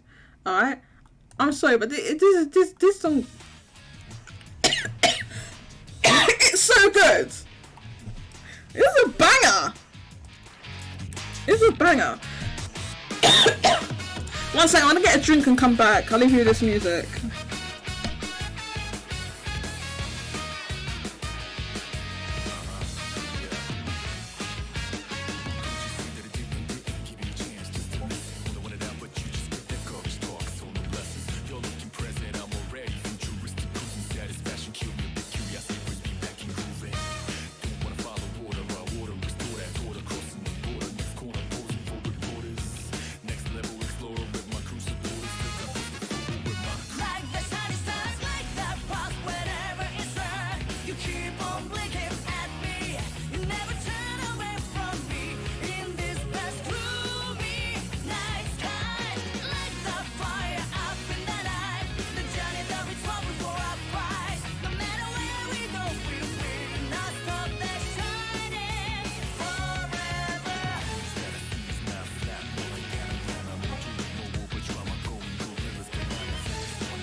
Right? Alice is so fraudulent. They're so fraudulent. They don't even acknowledge these Persona Q games anymore, let alone give us ports. Red Hoods. They're not going to give us any goddamn ports of these goddamn games. They're stuck forever on the 3DS. We're never getting them. You just need to get it out of your head. All those goddamn, they're all stuck there. They are not going to port them. My favourite PQ song is from P2 called Pull the Trigger. Listen, when you're playing this game, this is hype. Because you do all your moves, and then you see I watched it because I'm weird like that. And you can see all the attacks played out, Like you wait all the anime. I watched all the fucking animation. I was like, you're making me swear. You're making me swear to Jacob because you put F word. I'm sorry. Ignore that. Ignore that F bomb. I put an F bomb. Yeah. And at the time, I was like, I was in hospital. I was in and out of hospital and stuff. I had to like go to a clinic, so I was sat there and played this game. So it was when I had to go to the hospital. So it kind of reminds me of that.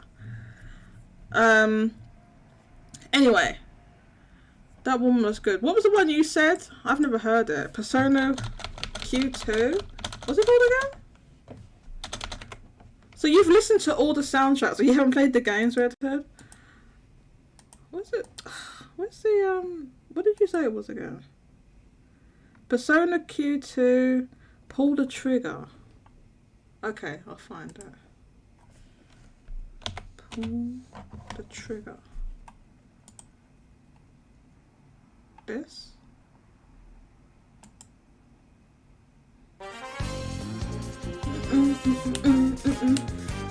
Is this Persona? Is this Persona 3 Portable on the front? This is Persona Q?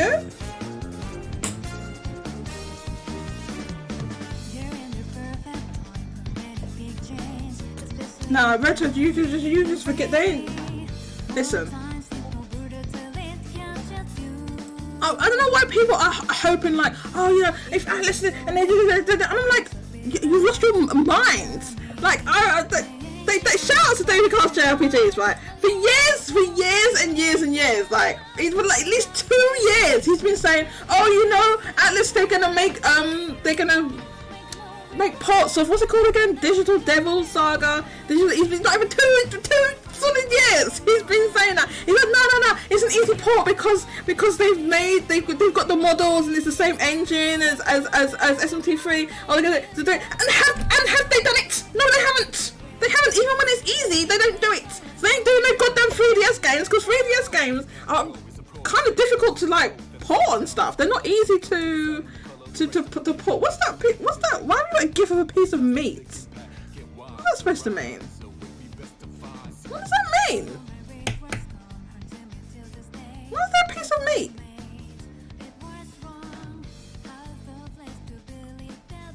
Redford says, oh yeah, since we're talking about Alice, are we going to say goodbye to Soul Hackers franchise since it's basically dead? Yes, that franchise is dead since Atlas made the decision to make that game a sequel to the original game. It's 25 years old. The most recent release of that game was on the 3DS, and then make the game and not pull it on the successor to the 3DS, which is the Switch. So where was the audience for that game? There was no audience for it. Yeah. It's because Kotame is from Portable. Oh, okay. But what I'm saying is, why does it have that logo? That's what I'm saying. That's what I mean. Why is it that logo? I know it's free! I know that! What's that piece of meat for? I don't understand. Let me show some of these. Oh my gosh, what do you call it? These things on the how do I do this again? Okay, here's these things they're putting on there. Is that logo because she's from Portable? Okay, I get it. She's the female main character from Portable. Okay. This is why I don't play hype music on the show, because I start dancing in my chair. That's why there's a rule against hype music. This is just a pretty good track though. Okay, let me see these comments.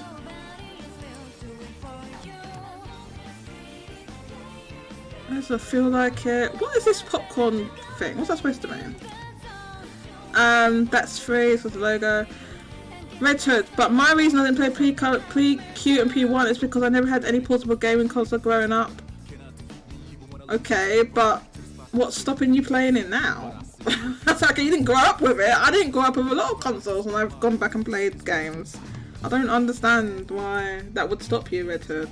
Because if you're waiting for Atlas to port those games, they're never going to port them. That means you'll just never play them. If you're waiting for that, or you have to find a way to emulate them. Because they ain't porting those. That GIF. Yeah, I know it's no theatre. I was being a little bit, I was being a bit silly. I was just making a joke. Okay. Right. Okay. That's enough of that. We can't have this hype music. It's too hype. It's too hype. So give me some music to play. That's not Sonic music, and not hype. I don't have any okay, well, I understand you didn't at the time, Red Hood, but I'm saying, like, what's stopping you doing that now? I still don't have any DS. First of all, you can get those. Unfortunately, the physical version of those Persona Q games are now expensive. That's the unfortunate thing. They are now really expensive. So your best bet is to emulate them. But for those particular games, it's because of the way they was designed, like an Etrian Odyssey type game. It's not necessarily I mean, I personally think it's not necessarily ideal to play it on a single screen. With emulated, if they remade them, I suppose, and they like did things like what they did with what do you call it? Etrian Odyssey, that collection they just did. But it's not necessarily the best way to play them because they were designed for 2 screens. But I heard that maybe the only thing is it's going to be a little bit expensive. That maybe like one of these companies, like I forgot what company it was now. It's gonna make them. This company that makes these little handheld things and stuff like that was thinking of making like a DS one that can play DS and 3DS games, which I thought, oh my god, that sounds amazing. Well, it would be expensive though. It'd probably like be $300 or something. But the only thing that because they like it was on like it was on one of Spawnware's videos, I think. But the only thing that was kind of like off-putting to me is that it wouldn't have the 3D. And I'm like, well, okay, if it can't do the 3D, then it's just I don't care what chip you put in it, because you don't need a super duper chip to play those 3DS games. Then it's not going to have 3D and it's not going to have a cart slot. And I'm like, well, okay, well, it's kind of useless to me. It's a bit expensive, but you can get Persona Q for $47. So basically, Red Hood, if you want those games, you have to be prepared to pay basically the same price as what they were when they were brand new. So there's no reduction in price. If you don't mind paying for, I mean, that a 3DS game probably would have been around $45, right? So if you don't mind paying for, I don't know if I'm guessing you're not a physical collector because you've got a Xbox Series S. I mean, I care about physical games, so I personally love collecting those physical games. I do not so much. I actually went, but I had a digital copy of Persona Q because I got it on like a special offer thing, and I went back and I bought. I'm just turning. You can't hear me, so I'm turning around. I bought. I bought this like last year, I think. Listen, I'm not gonna lie. I went kind of because of the pandemic and everything. I went crazy collecting all this nonsense, right? So I bought a special edition of Persona Q. A special edition, like a box special edition of it, like brand new. It cost me like £100 or something. I'm not even joking. I actually have it. I'll take a picture of it later. I'm not joking. Oh, Analog, yeah, that's it. Analog Pocket. Yeah, the people that make Analog Pocket, they had a thing where they were thinking about making a DS, or it looks like a DS basically. Yeah, Analog, but it's not. From my side, they're not going to put a cartridge slot on it, so I don't understand, because like the Analog Game Boy thing they had has a Game Boy slot on it, does it not? Does it not have a slot? I would care for physical stuff if I had more server stuff, if it wasn't poor. Yeah, fair enough, Red Hood. I mean, I'm not saying that you necessarily need to, but I'm just saying, like I'm saying, if you did care about physical, then I'm saying be prepared to pay like the basically as new price for Persona Q. Otherwise, emulate them. It can be done. easily. I would say, honestly, Red Hood, get your... What I would do if I was you, rather than emulate, you can emulate it on a PC. I don't think it's the ideal way to play it. I would get a second-hand 3DS, hack it, and emulate it on that. Personally, is what I would tell you how to play those games. I know you can because they were designed for 2 screens, it's just, but me personally, I like to play on original hardware. And those games, I think it's different if the game was made for a single screen, but the way that game was designed, man, I don't know. It makes it a little bit difficult. Game Boy Kart Tech is probably cheaper. Yeah, that's true. Join the rest of us poor folks. I told you, Richard, get a cheap 3DS and hack it. It's not that difficult. Get a 3DS and hack it. Right. Okay. So if no one's gonna give me any music recommendations, you know what that means. I don't want to hear any goddamn arguments. I don't want to hear anything. You know, I sat here for 5 goddamn minutes and nobody gave me any music choices. So that's it. Just Final Fantasy 7 Lo-Fi is back. Part 2. Okay. I didn't even finish the goddamn chart. Can we finish the chart? Can we talk about this physical software? About this hardware? Can we talk about the hardware? You literally said no good music. What? What do you mean I literally said no good music? I said give me some music suggestions. Nobody gave me a single one. No, but nobody gave me any. Nobody even said Sonic music. Literally nothing. There was no. Look at the comments. There's none. Oh, that reminds me. I need to look at. Did I miss any YouTube comments? Oh damn, I did. Hang on. Go to software. Went to yeah, I was talking about that, but I deleted it because JR had already done it, so forget it. Oh, okay, you're still here.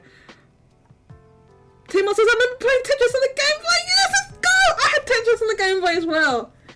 That game is goated. That is a goated game, especially that original, like that theme they had, the kind of Russian theme. Cool, Leo, welcome. One thing about Superstars. What's one thing about Superstars? Tell us. Well, she said, speak the truth. Persona Q/2 PQ2 better than PT5. Well, the art style is, in my opinion.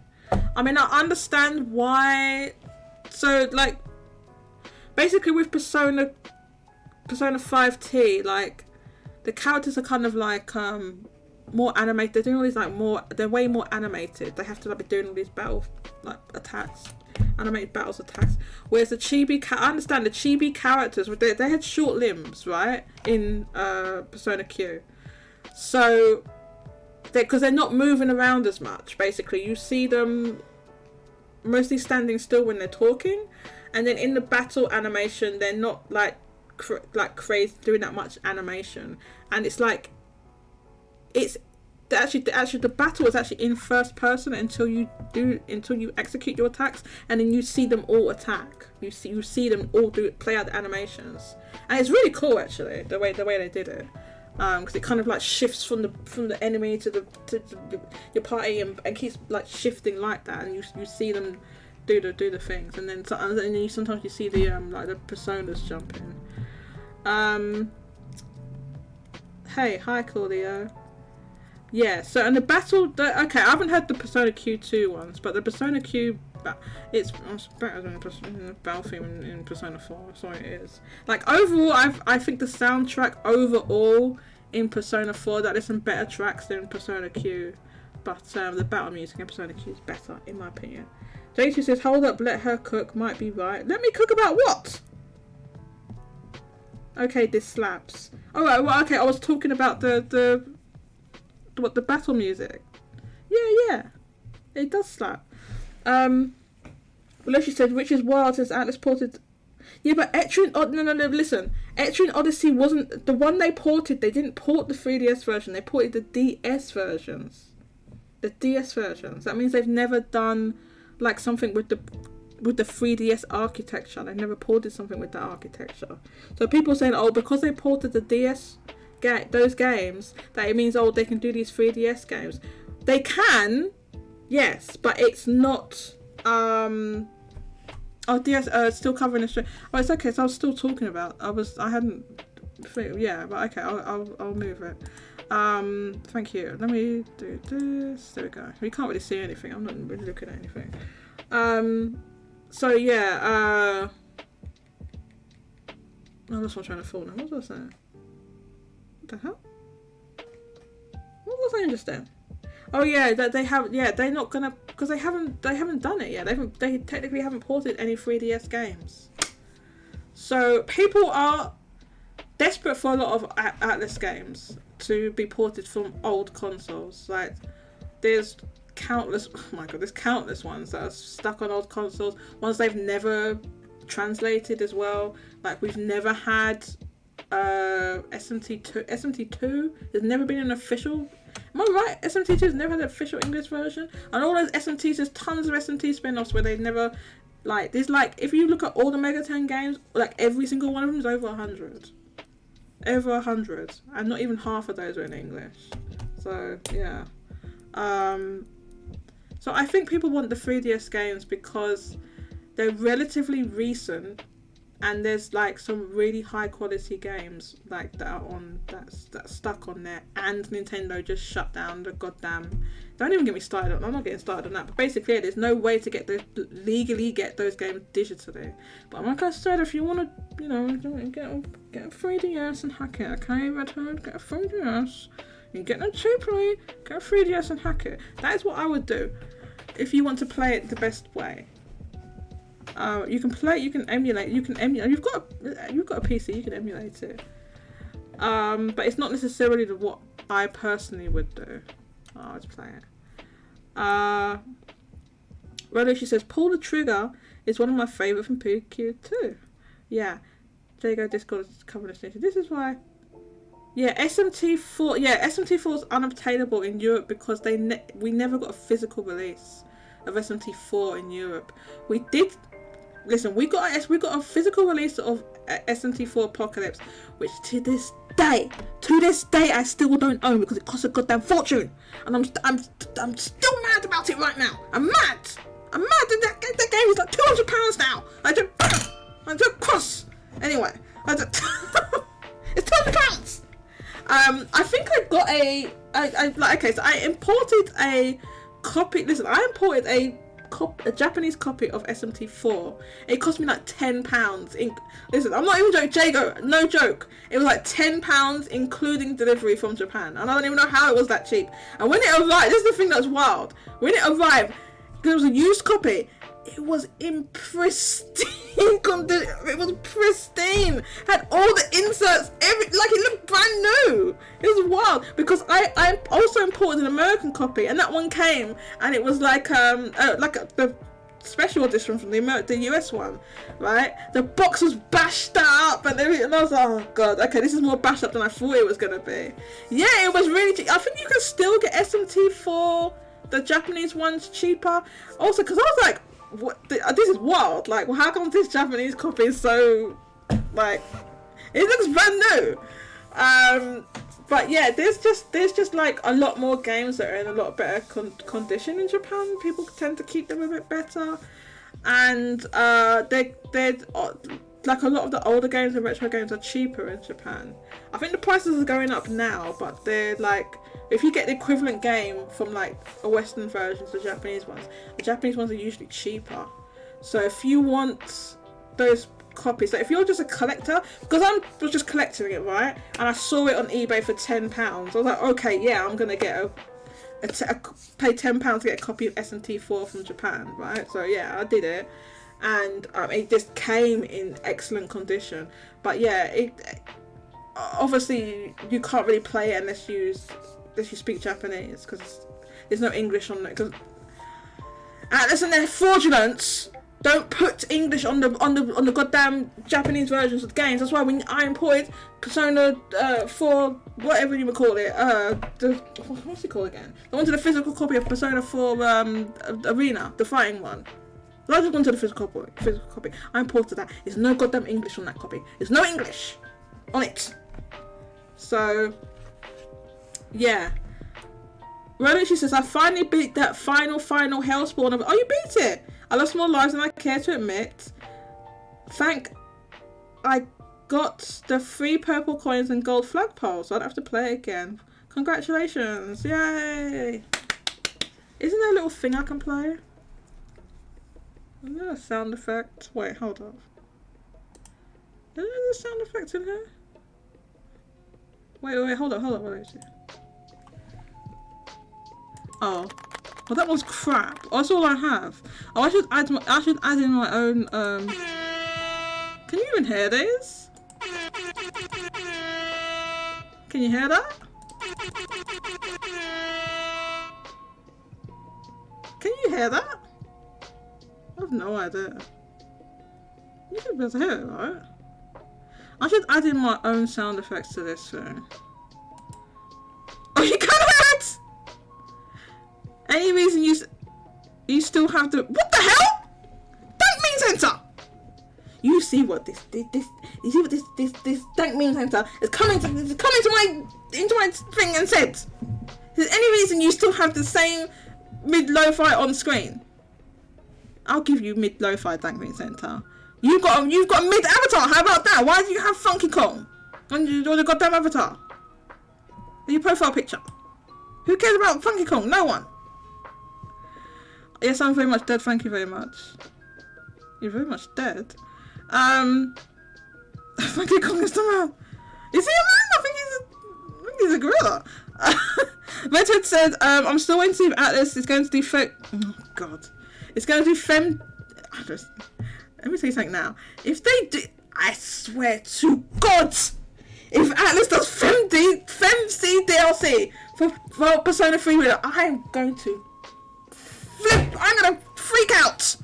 They better not, because they gave this whole thing, oh we can't because the original version, No, if this DLC or there's some complete version of that game, I'm gonna kick off, man. I'm not even joking, I'm literally gonna kick off. I'm gonna kick off, and I'll be talking about Atlas non-stop for weeks if that happens. I'll do a whole separate show. It was a separate show. Just about Atlas and the peak of their fraudulence. If they hadn't even been peak already, their fraudulent stuff they've done recently. Every goddamn thing they've done is fraudulent SMT anniversary, because it wasn't one. That's why it's fraudulent, because it didn't do anything. That's why that was fraudulent. Fraudulent goddamn limited one physical releases. Why is there no physical releases? You could have done those though. Don't pretend you're some rinky-dink little company. You're bankrolled by one of the biggest goddamn companies. Sega Sammy is goddamn enormous. You can afford to make physical copies of those goddamn Persona games. You could have done it. They didn't. So they decided to rip us off with limited run. Yes, I bloody bought them. I'm fraudulent. I bought them.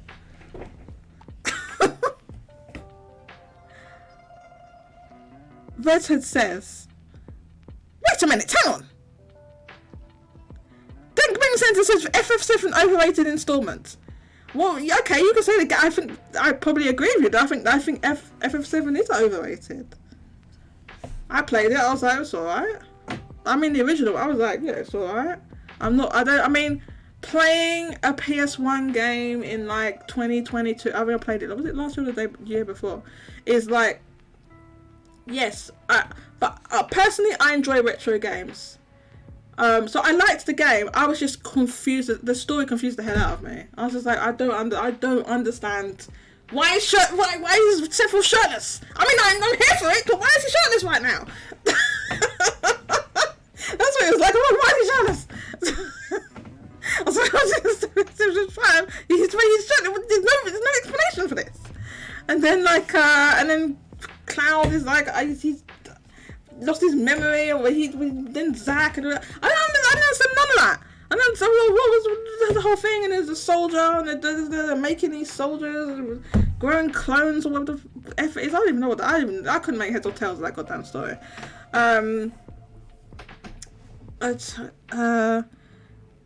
Rachel says, if RGG is willing to knock Blue Game Plus, I can definitely Atlas doing some shit. Atlas always just doing shenanigans. Like, oh my god, if they do that, I'm gonna kick off. Jody, don't know about Mario Kart fans. Mario Kart, well, because they put Funky Kong in Mario. I don't care. Why would I care? I bet he plays the same as Donkey Kong. It's the same size. She's gonna play like a heavy character. I don't care. We know she'll be playing Disney Star. We're playing Disney Speedstorm. Do not play Disney Speedstorm. No, I don't. Is it Speedstorm or Speedway? I guess it was Speedstorm and you edited it or something. Fraudulent Gamer. I've never played that. Is it free to play? It's free to play, right?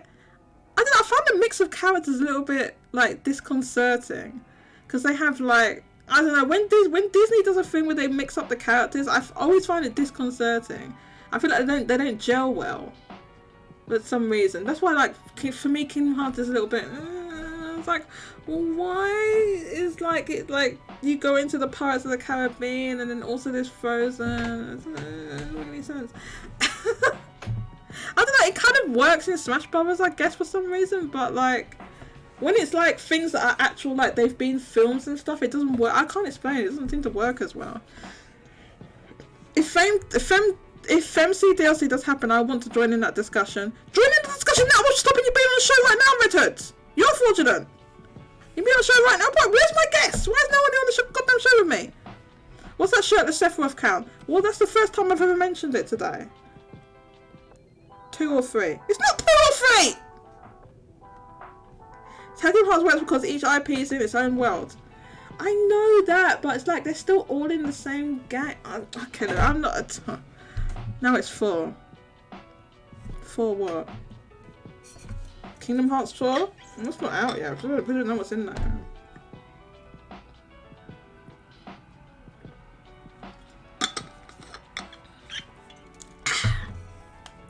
Okay, I'm going to talk about... Somebody come on the show with me, please. I'm going to talk about this hardware. What's that thing over? The shirtless Sephiroth count is at 4. Oh, okay. Well, I wasn't the one who brought it up, so I cannot be held accountable. Okay, so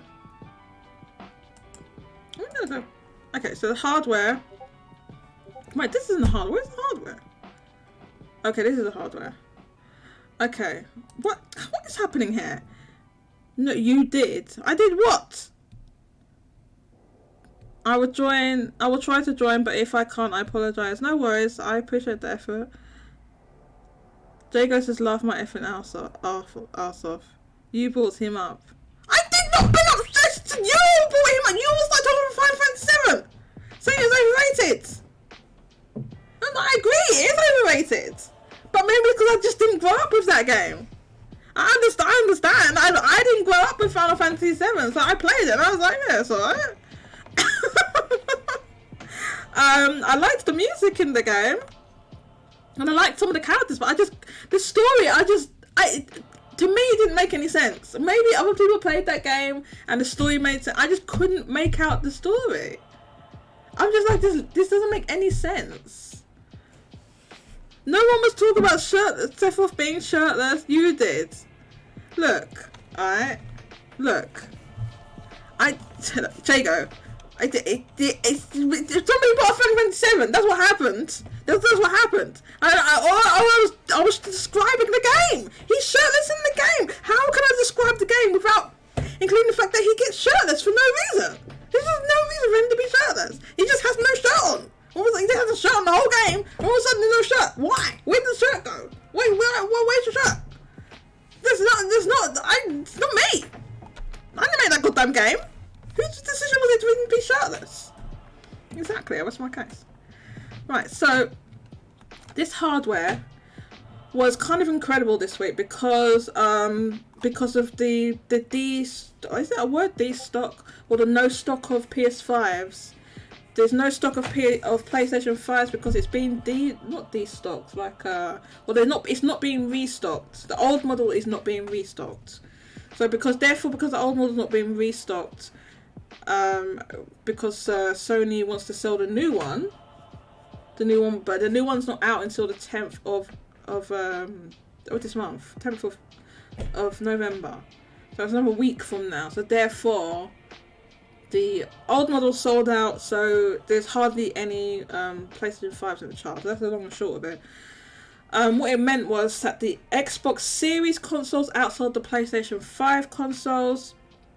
It's not the very first time that's happened. That has happened on 2, maybe 3 other occasions. This was last year when there was still, don't forget, it was still severe shortages last year, like at the beginning of last year, remember? When like Elden Ring came out in like the beginning of last year, there were still shortages then.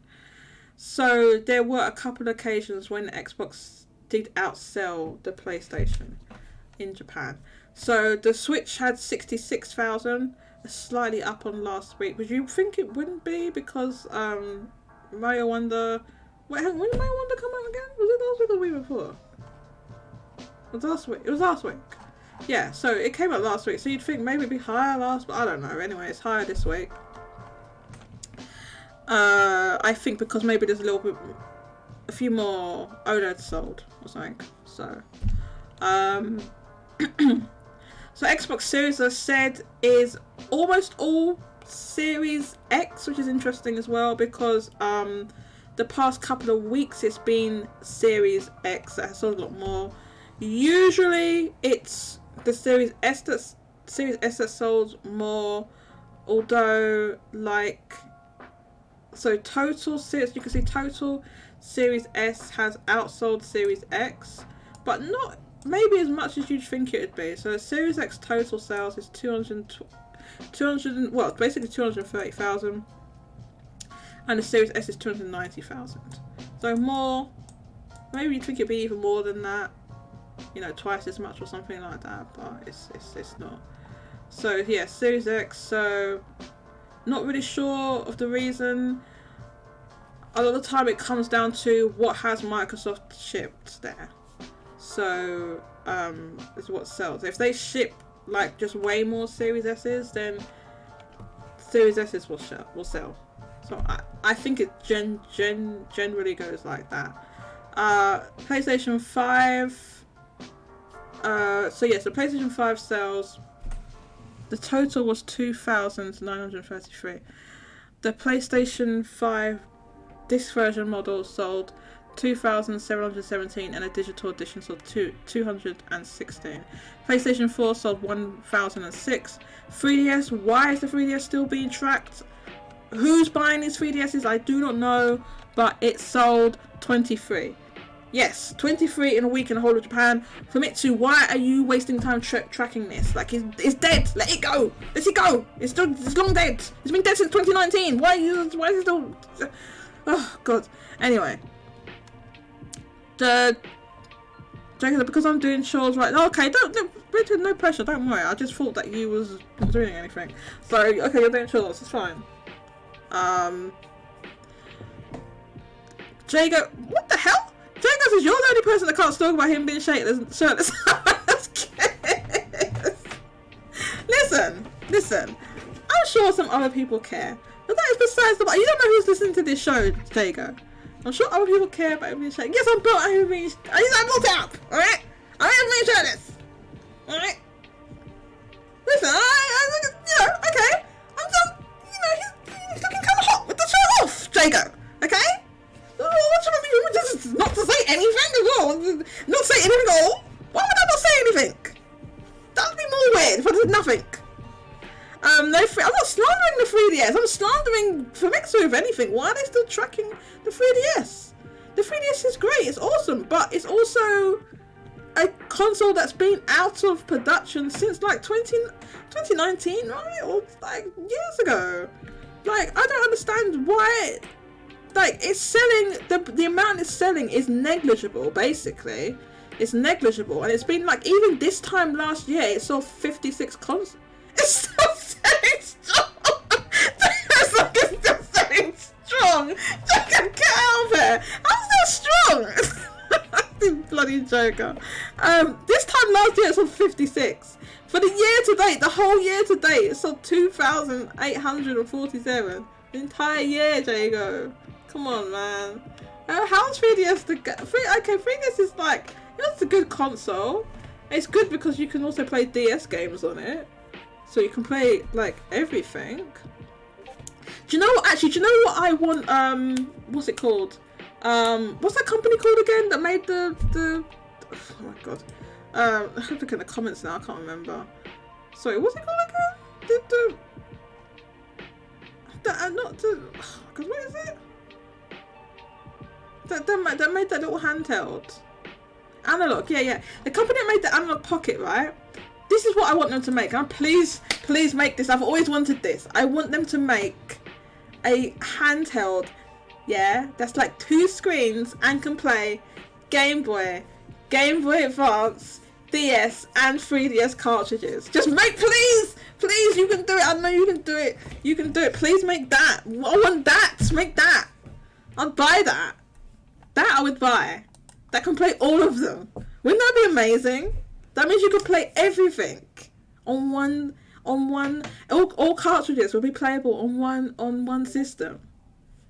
Yeah, why haven't they done it? Because like they already have the thing for like, okay, so use already a slot that could take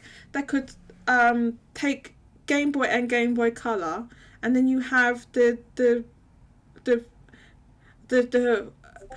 Game Boy Advance slot that could take Game Boy cartridges. On the DS, yeah, they were separate. Okay, so because they're 2 different sizes, they were separate. And then you just need 2 slots. You need 1 slot that can take Game Boy Color, and Game Boy Advance, and another slot for DS and 3DS. You just need to have 2 slots on one thing. Do you see what I'm saying, Jago? Oh my god, Jago! Oh my god! If it had link cable wireless compatibility, oh my god, that would be, yes, it would have to be link cable wireless. Yes, it would have to be exactly like that. It was with a local wireless. Oh my god, local wireless and online as well. Like how there's NSO you can do link cable online, right? Yes, but online. Yes, link cable, local and also online. So it would have Wi-Fi. Oh my god. Please, Analog, make that. Where's that at? Please. That's what I want, Jago. That's what I want. Don't make this one where it's just... And if they had... I think the reason for them not putting the 3D on is maybe because it's proprietary. Maybe that they can't do the 3D. I'm sure they could find a way to do the 3D. But if they made it and it also had 3D, so you could play the games as they were originally intended with the 3D.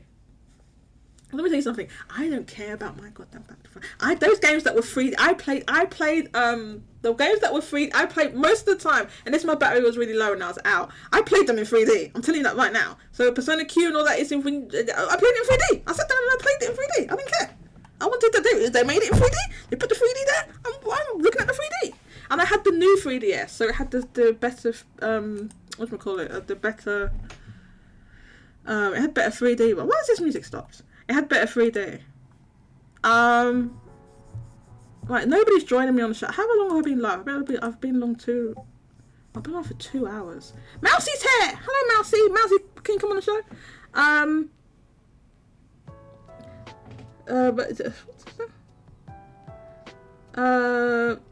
Mousy says, then I hope it happens so I get another Jodie show. What does that mean?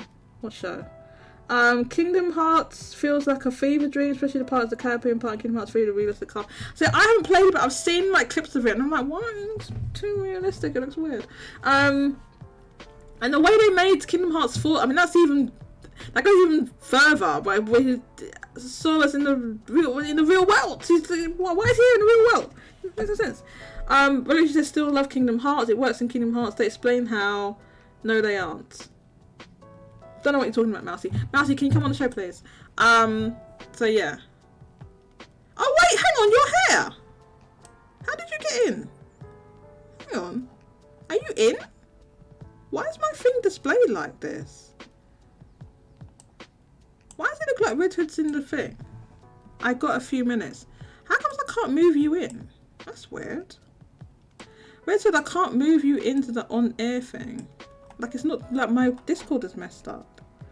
Oh god, I might have to log off and log back on to Discord because it's like completely messed up. One sec, hang on. Will that fix it?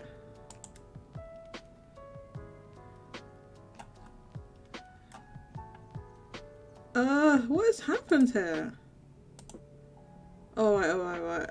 I've got something really weird has happened. I'm gonna have to like literally close Discord, which is super annoying. Oh god. Hang on. I need to close it. How do I do it? Where's the thing? The bar. Right, hang on 1 second. Discord is like it's like Control R. Oh, thank you. Hang on. It didn't work. Oh wait, it did. Thank you. I don't know if you can still hear me.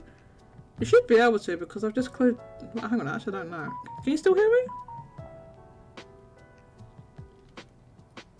Okay, Control R. Oh, it's still weird. What the hell? Okay, I can join that one, but I can't. It won't display those properly. Oh, right, okay. Right, okay. Okay, I sorted it out. Right.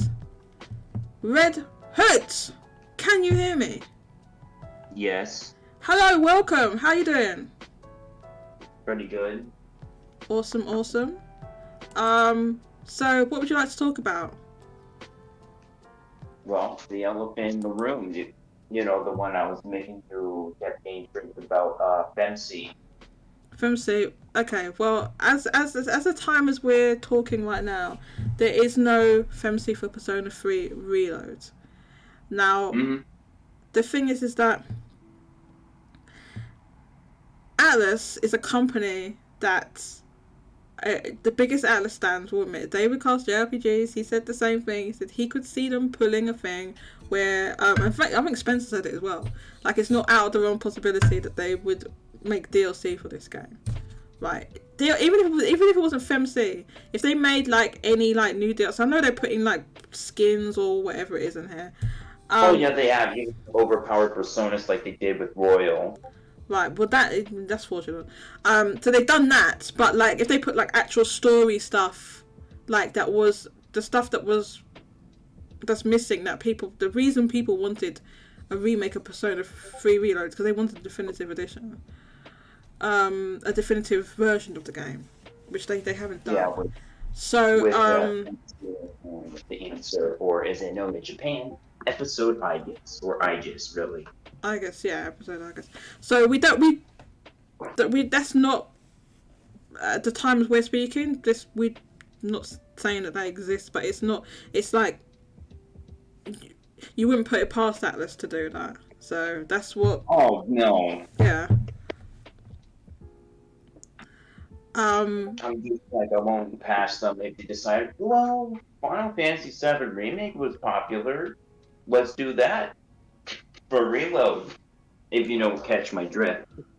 Like change the ending or make it also alternative universe or something. I mean, they could do that. Yeah, and some Monolith Soft Sega, I did notice you changed it from Atlas. I did notice that. I was like, oh, yo, you took Atlas out of your name. They are a moronic company. And it's not because their games are bad. It's just because they are mismanaged. Like they could be, like I said before, they could be like an S tier. They could be an S tier revered company going down. It's been this beloved company, but all Atlas fans, they have complaints about the way that they do things, right? No, Really, Mac, it's not just about me and what I want them to do. It's other people as well. It's not if I was the only one complaining about Atlas, fair enough. But other people have complaints about stuff they do. You know, years before I was talking about them. So it's not just me. Like, go back and listen to, like, Spencer's been doing his show for like 10 years or something. And go and listen to his shows. He's just. This is not just me. Yeah, so how are you feeling about the possibility of DLC? Do you think, or story DLC or whatever for Persona 3 Reload? I mean, let's not forget Repaint Your Heart's a story DLC. Soul Hackers 2 did the story DLC. I wouldn't pass them if they did some sort of thing.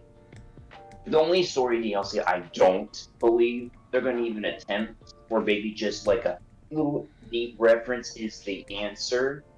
Because even if they did remake it, people will still be divisive like back looking at David's video about not the definitive, I see a bunch of comments saying, "Oh, the answer is great. Oh no, the answer freaking ruins P3." I refuse to have to see that thing coming back, and I'm glad it's gone. It's just made me believe. The only way I can see this sort of thing is a third style semester like P4G and P5R did. Okay, so you mean literally like brand new content, not stuff from something like that? Yeah. No, will it make sense? Probably not, but considering Atlas loves to shove in their waifus in the story, that may or may not make any sense, but they would find a way.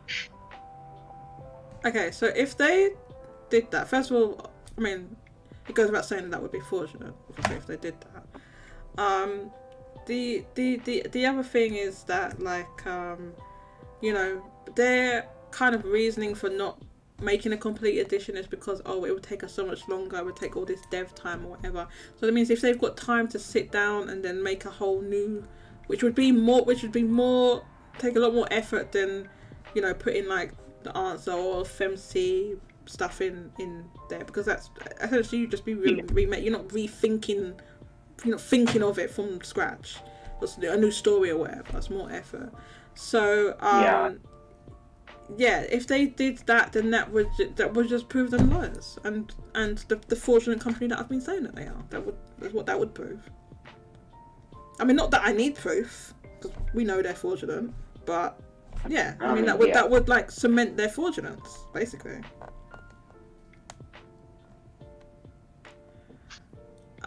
So Jago says, what I'm hearing is Atlas needs me in charge. You would run Atlas better than they do it, Jago. You definitely would. Sam says, I mean, she does sort of have a point. I definitely have a point. Thank you. Vinnie Mac says, okay, fine. Vinnie Mac says, okay, fine. Atlas is mismanaged. Okay, fine. Atlas is mismanaged because they don't do what the online video game community wants them to do. Vinnie Mac, we're talking about what they're fans, okay? Right? So how are Atlas fans going to communicate with Atlas? It's not like snail mail anymore, Vinnie Mac. I don't know what you think people are using to communicate anymore. They're not sending like letters like that. It would be online. Yeah, so it's their fans, like all over the world. I'm not talking just here, UK, just US. The Japanese fans say exactly the same stuff. They literally the same stuff. Go and look through their comments of what, they complain. The comments are exactly the same. Exactly the same comments. I mean, the closest game feedback was back in years, like last year, with the whole the Sega survey that America and Japan did, and of course that led to Persona 3 remake. Not only No, it didn't. Because that game was already in development when they did that survey last year. I mean, technically you're right, since they said it was late. Not technically, it had to be. 2019 they had it in development. No, yes, it's at least 2019. So no, it wasn't that survey that made them make it. They was already making it.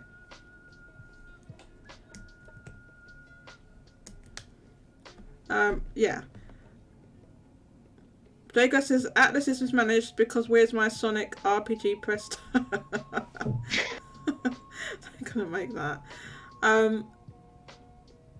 But yeah, it's just when I saw the review of the DLCs, part of me is like still left unconvinced. Like, is that really all of it, or is there going to be post DLC? Because I'm not. No, but the problem is that they don't. There's not even any option. So if they made the answer or whatever for Persona 3 Reload, you just make it as an additional. You don't have to, because originally it was a DLC. So you or as an extra thing. So you don't necessarily have to. They could make it so it's segmented and you don't have to play that part.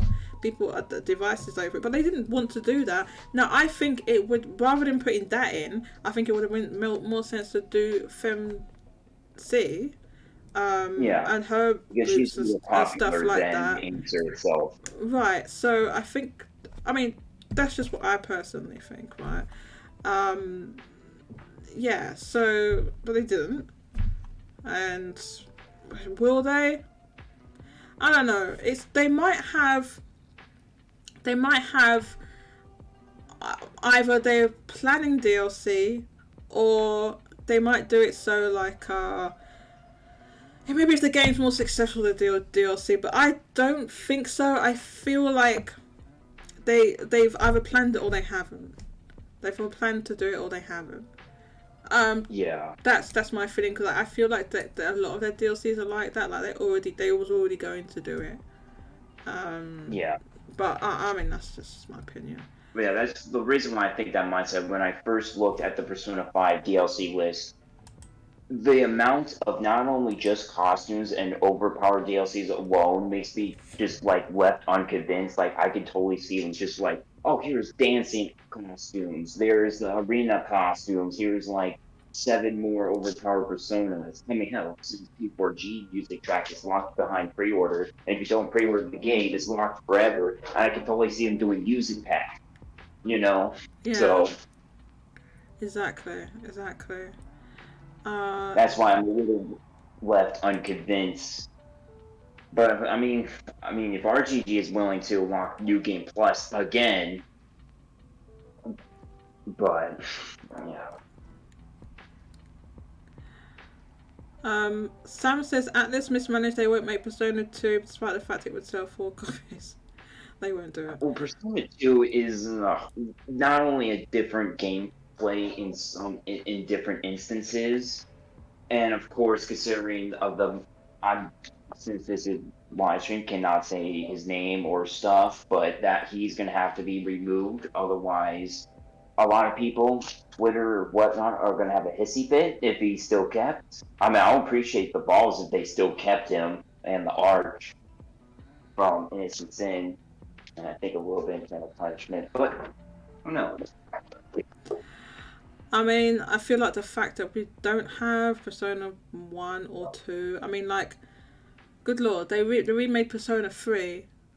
People want a definitive version of that game. They remade it, well, it's not definitive.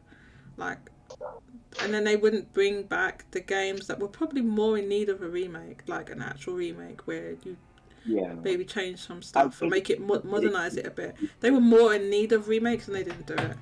So. Oh yeah, no, I definitely believe that. I think the reason they did 3 is because considering 3 is still a little bit more popular than 1 and 2. Like no shame on 1 and 2. It's way popular than 1 and 2. But what I mean is like, there's not even ports of those games. You literally, they're not on any modern platforms. You can't play them. You could, I believe the Vita store's still up, and I think the PS3 store's still up. To legally get those games, but you can't. They're not on modern platforms at all. There's no ports, even ports. So when they did the Persona 25th anniversary, they could have done ports of those games as well. They didn't. The games are already like there's Vita versions, so they're already in HD. So they didn't, anyway. Or the PSP, you know what I mean? PSP versions, whatever they are. Yeah. I know there's people like, oh, the PSP, the PS1 version, okay, whatever, right? It like, dudes, the games are like, they're in HD. You just have to boost the resolution and some other stuff. So I don't know. I don't know. If Atlas is willing to do a slightly crap-ish, in massive quotations, of the P3, P4, I could definitely see them fucking up the... Oh, sorry, I meant messing up. Yes, please, no F-bombs. I mean, I did an F-bomb by mistake, but yeah. Sorry. The Persona portable ports of 1 and 2. The PSP ports? Yeah, no, I could definitely see them porting those if they wanted to in the first place, and I wouldn't be surprised they use a crappy AI upscale and, even crunchier music that they already did with portables, so... Okay, Jacob says the Vita isn't HD. Wasn't it 720p? Wasn't it a 720p system, or was it below that?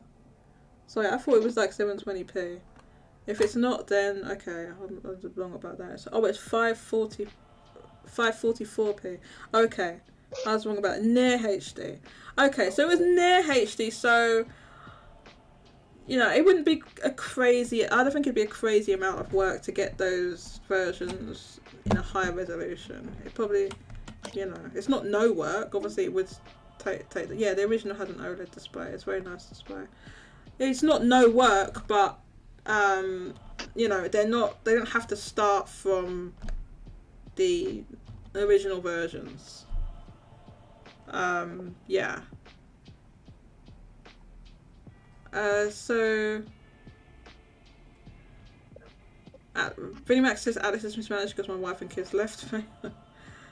Some Atlas, I miss my wife with a Jack Frost gift. The Atlas audience bought the DLCs. I mean, you're not wrong. All of them that's doing it is really validating them doing more and more DLC. You're not really wrong about that.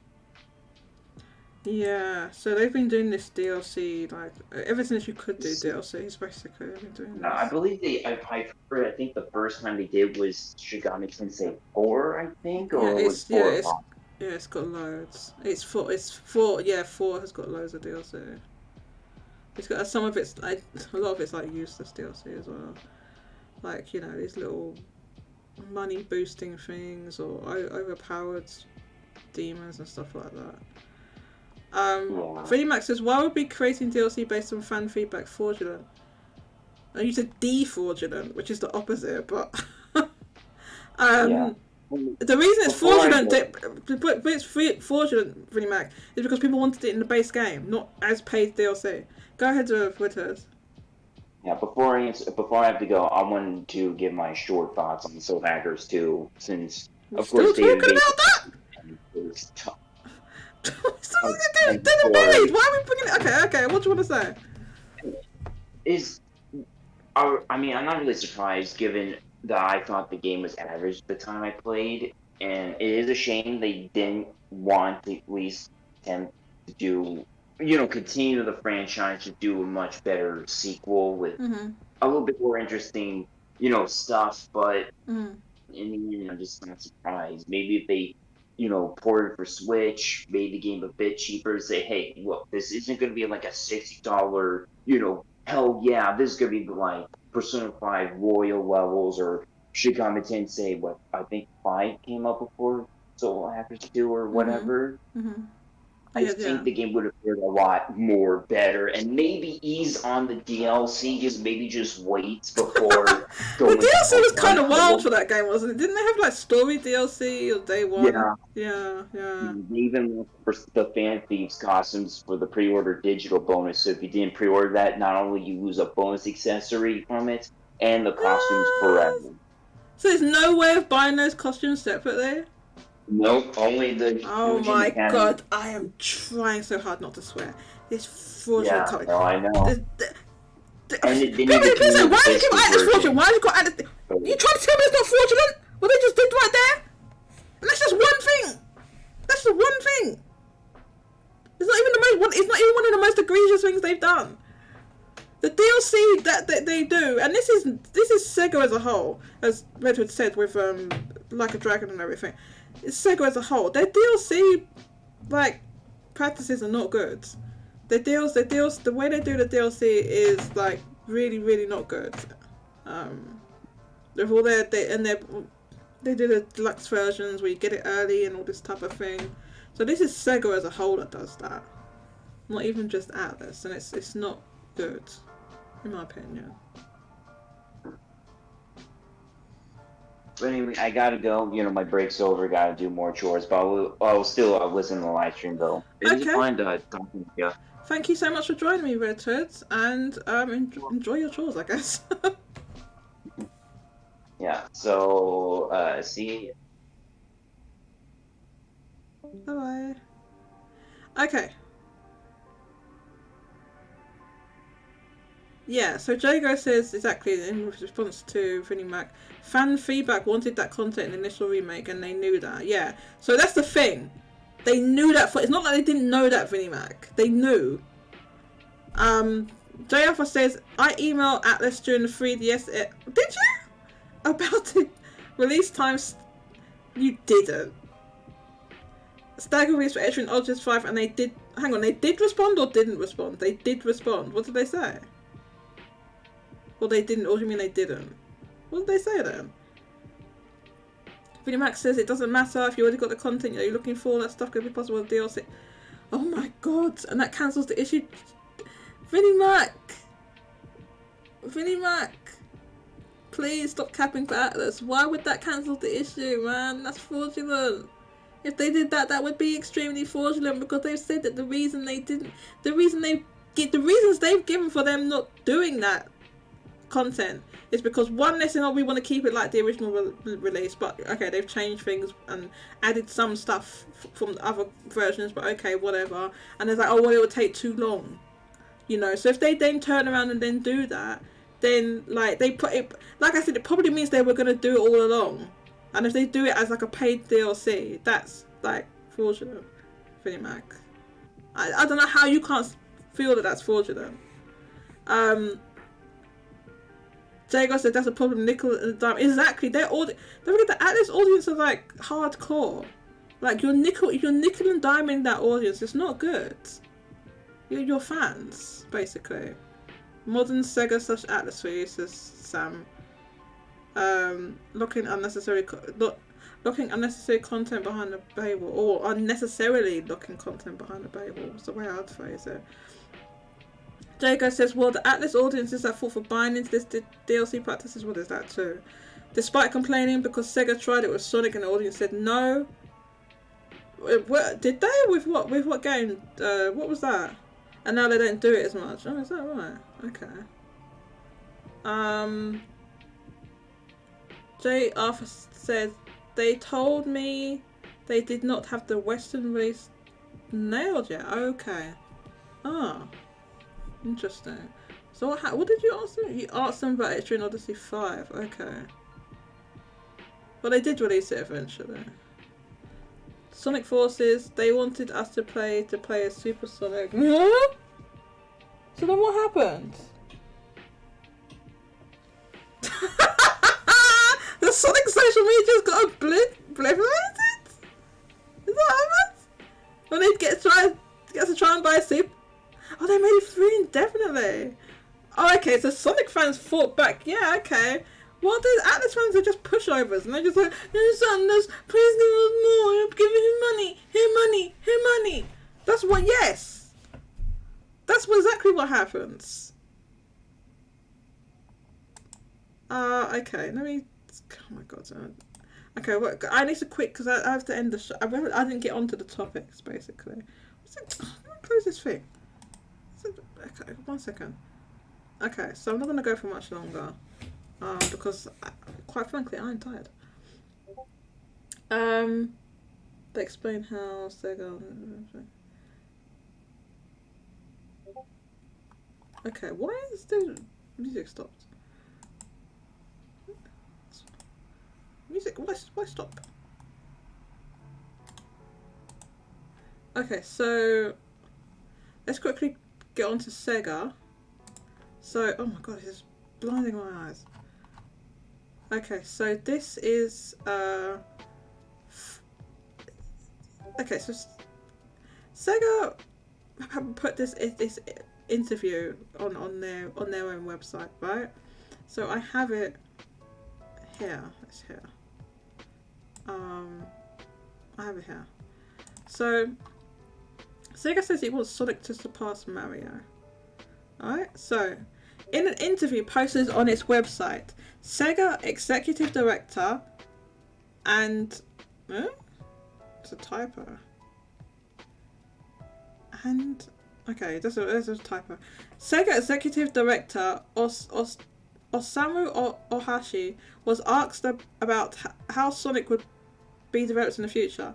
That led Ohashi to mention how the goal is for the franchise to surpass Mario.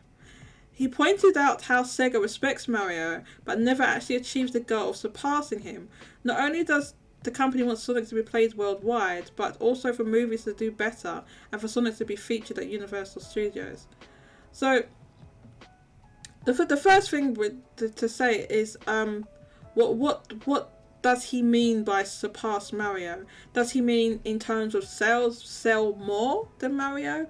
Or in critical reception? Or in like, as kind of implied here, as in like other media, like movies and, you know, what do you call it, merchandise and stuff like that. So what exactly does he mean surpass Mario, right? So you'd think he'd mean sales. You'd think that it means sales.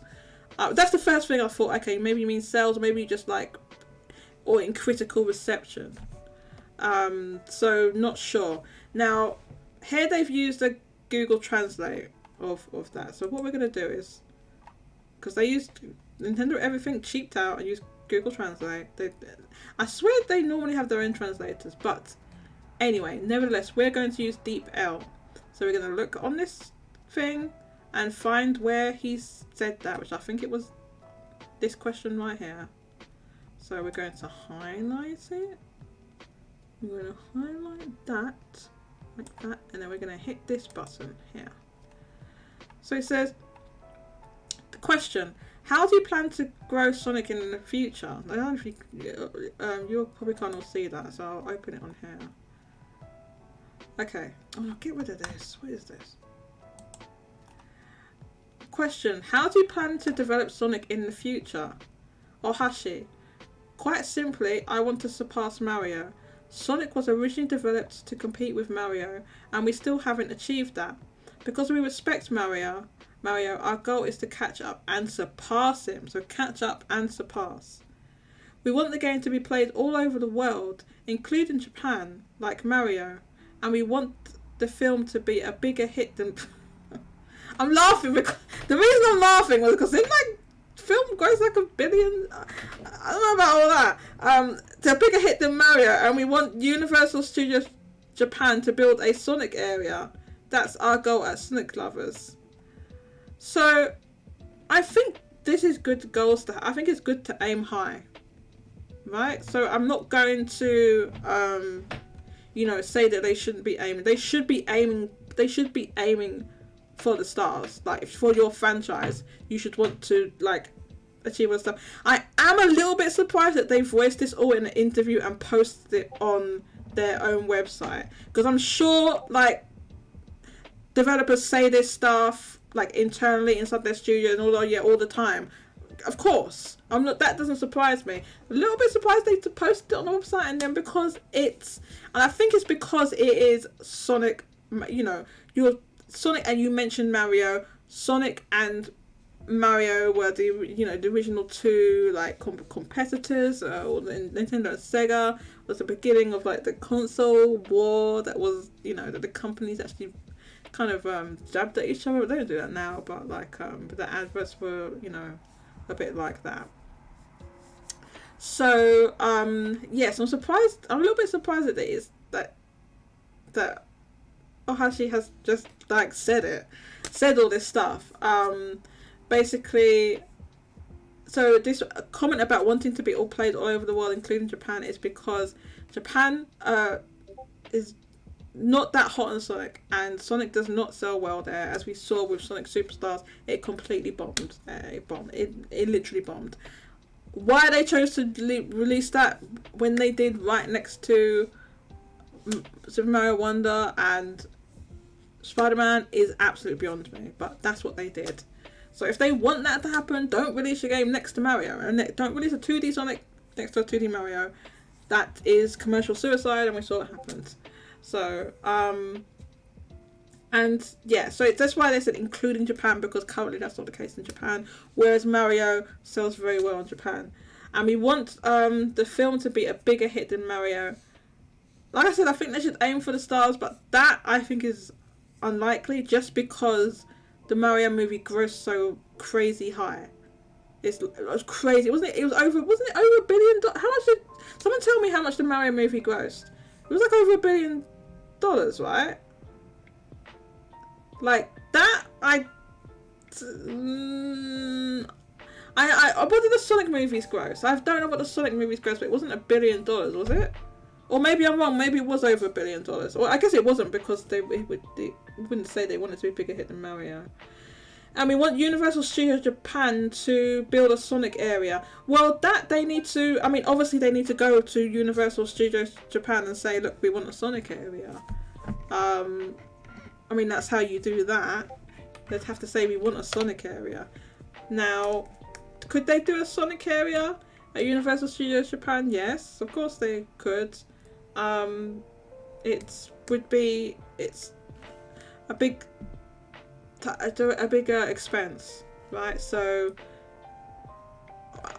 I don't know. It's kind of strange that they said that, because I feel like if they really were actually trying to do that, they would have already spoken to Universal Studios.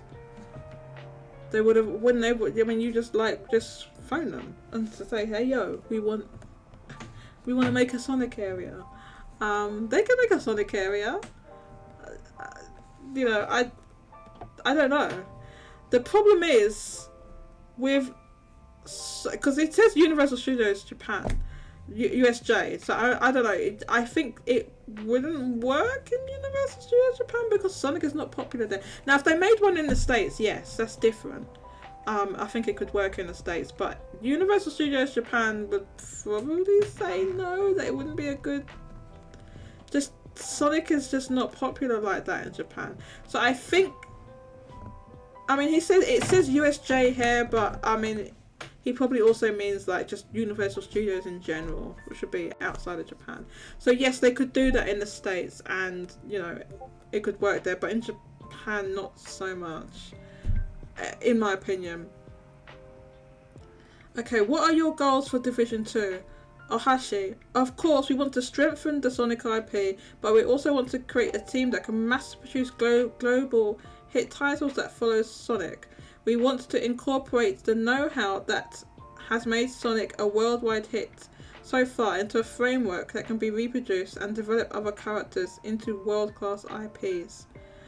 So yeah, so it means it says Division 2, so obviously they must manage the Sonic IP, but then also they're talking about other IPs as well, so that they want to be worldwide hits.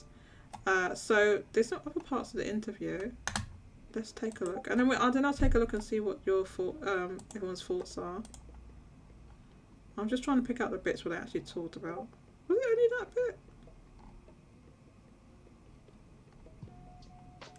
Right, hang on.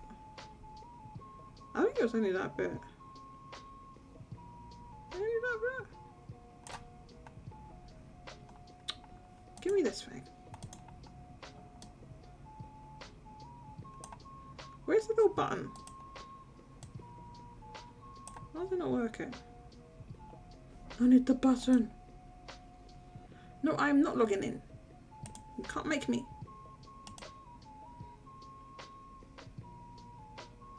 Okay, so I want to do it this because like Google Translate is not the best. Hold up, this bit here, and then I did this bit. Oh, okay, this is the bit I wanted, a bit on 95%. Here we go. Let's do that. Okay, so open and deep L. Okay, so. You say that Sonic is more popular overseas, but will you focus on the domestic or international market in the future? Regarding Sonic, right? Overseas. This is because we saw with Sonic Superstars, and I'll show it again in a sec after I've read this out, that Sonic is does not do well in Japan at all. It says 95% of Sonic sales are overseas. 95%. So that wouldn't be the case with something like Mario, which is most would still be overseas, but there's still a big chunk that's sold in Japan. So the overseas market is our main target. On the other hand, one of our key initiatives is to develop Japan and other regions where Sonic is not so popular. Striking the right balance between the two is also our mission. In countries where Sonic is very popular, there is an image of "this is Sonic," almost like a commitment. On the other hand, in countries where Sonic's popularity is not that high, we have to take a different approach, as the conventional approach has not been accepted. In order to achieve both, we have to innovate while protecting our traditional image. That's very interesting, that last part. I'm not entirely sure how to interpret that, because the approach... It's just that almost saying like there's a kind of a set image of what Sonic is in places where Sonic is popular, but in other countries they can't do that, and they have to maybe change the image or something a bit. Yeah, Jago says he's right. Would you like to? Are you talking about this? Would you like to expand on that? Okay. Oh my god, there's so many comments here. Let me try and read some of this then. Yeah, and then they said it cost $1.99. Hang on, they were charging us $1.99, and the people weren't even having that for the Super Sonic DLC. That's much better. It means Sega has a backbone again. Now DLC is Lego Sonic. Are they making you pay for Lego Sonic? I don't see anything wrong with having aspiration to... No. It's like, no, it's exactly what I said when I was reading that, Jago. I don't see anything wrong with having... I don't have any problem with any of the aspirations they said, actually. I think the one about having a Sonic area in Universal Studios Japan, that one I think is pie in the sky. I don't think that's going to happen. Just, like, Sonic is just not popular enough to have, like, a theme park area in Japan. In the States, yes. That one I don't... In Japan, no, I don't think so. But they could do it in the States. Sam on this... just Sam. Now we need to get Sega to stop going crazy with Yakuza DLC, Judgment 2019, 4 romanceable characters in base game. Judgment 2021, 1 romanceable character in base game, 3 behind DLC. Did they really do that? Lost Judgment? Did they lock 3 of them behind DLC? Thought we were friends, Sega. No. Oh my god. That is complete fraudulence.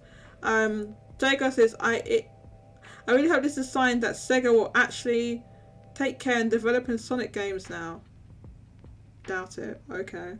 No more rushing Sonic team, begging Iizuka, making Iizuka beg and plead to release Frontiers in 2022. No more forcing games out before they're ready.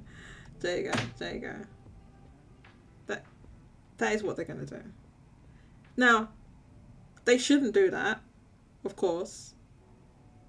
And I agree with you. I do hope it means that they will look at some of that stuff. Don't, rushing games and stuff like that. Stop making this DLC so wild. Give Sonic to RGG. No, that would be not a good idea. Jago says, we're tired of blatant reuse now. Sonic movies grossed about... Okay, so Jago says the Sonic movies grossed about 400 million US each.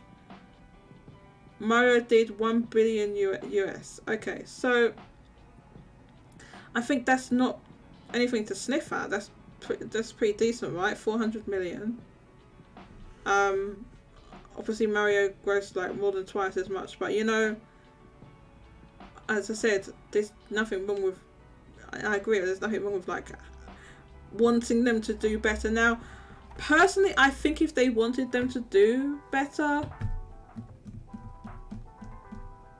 I mean, they already did really well, that's the problem. They did really well, it's just, like... The Mario movie did well better than anyone could have dreamed of. Nobody thought it would do that well. Some people, I'll tell you, like, some people actually did think it was going to do that well. I remember some people saying, oh, it's going to do gangbusters and all this, and, yeah, so some people did. I was just like, I don't know. I've no idea. So,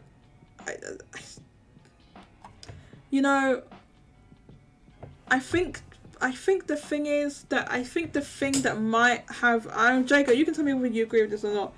Because I haven't seen the Sonic movies, or I haven't even seen the Mario movie, right? But this is just my impression.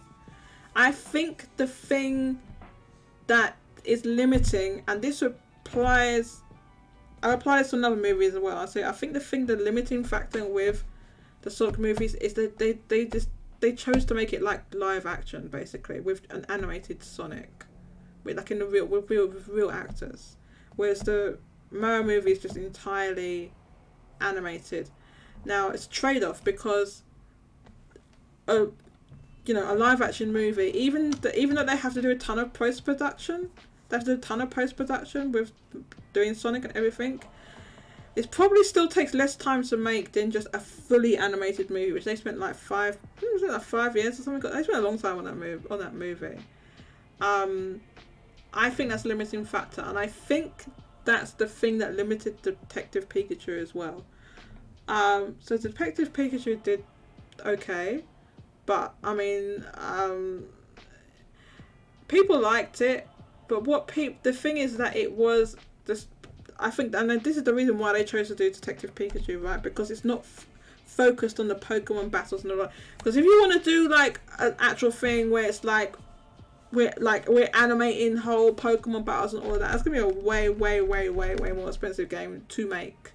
Way more intensive and way more expensive to do that, to make the literal whole Pokemon world realistic, come to life, you know, gym battles, everything. And they didn't do that. They chose the game that they chose for live action was Detective Pikachu.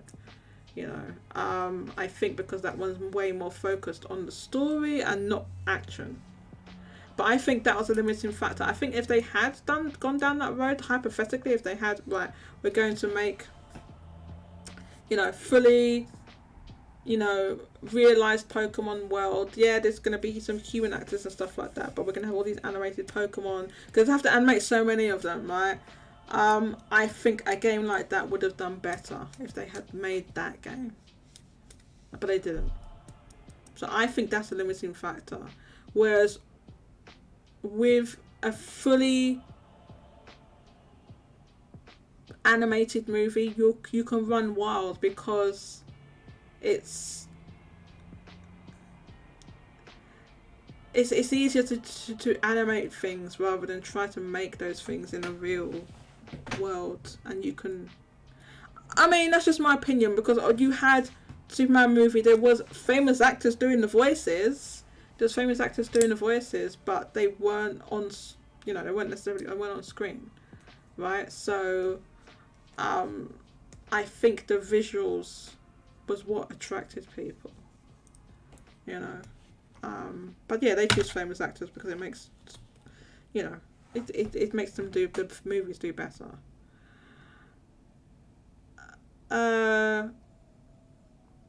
So Redwood says, "Oh yeah, I forgot one more thing about Soul Hackers 2. The premium edition locked the main costume for Ringo. Yeah, they locked the Frost Ringo, the Frost Ringo demon.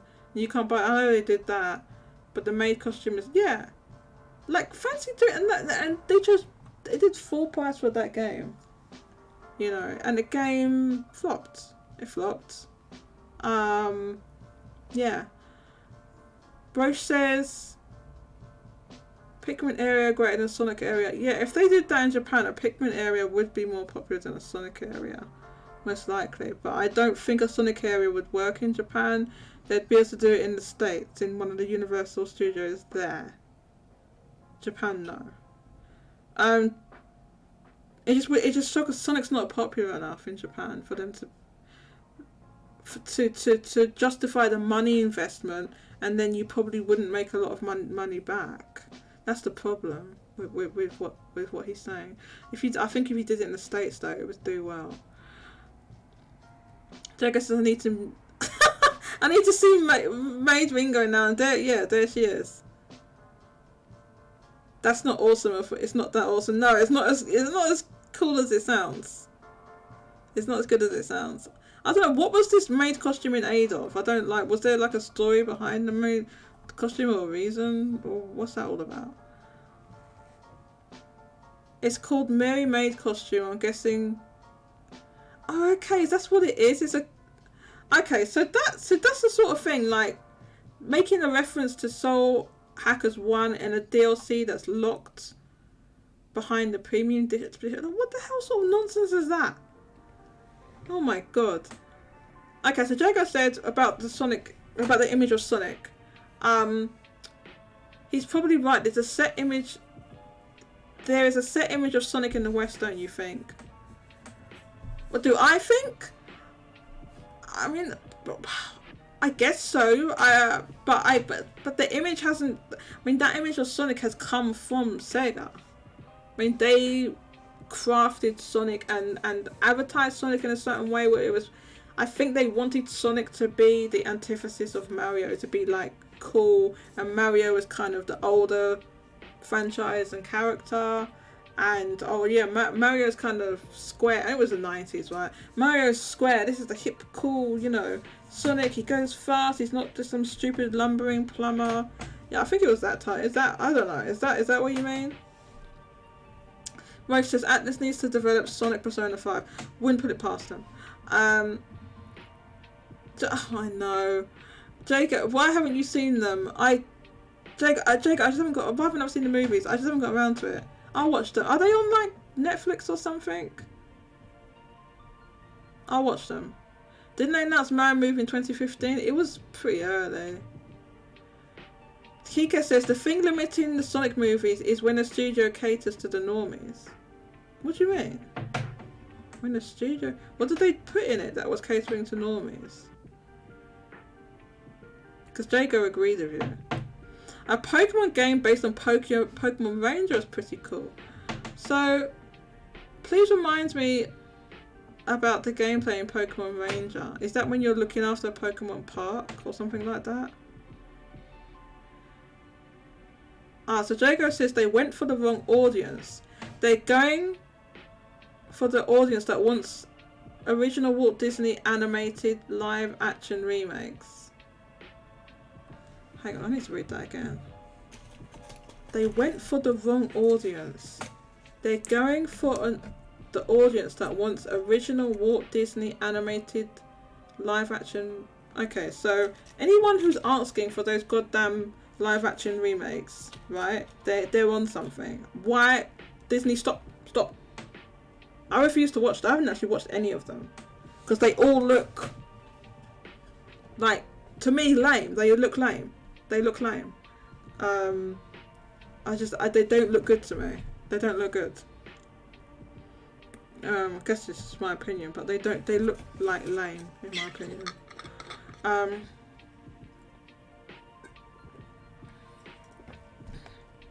They go for the audience that wants original.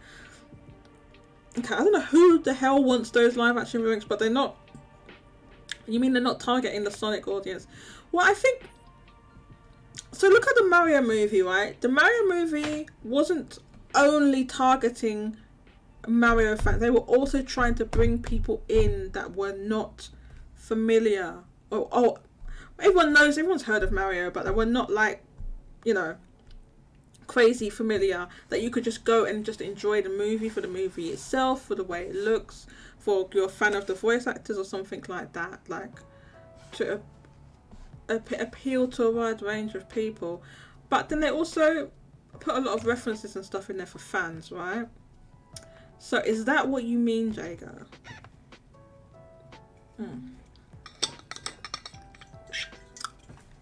Please expand.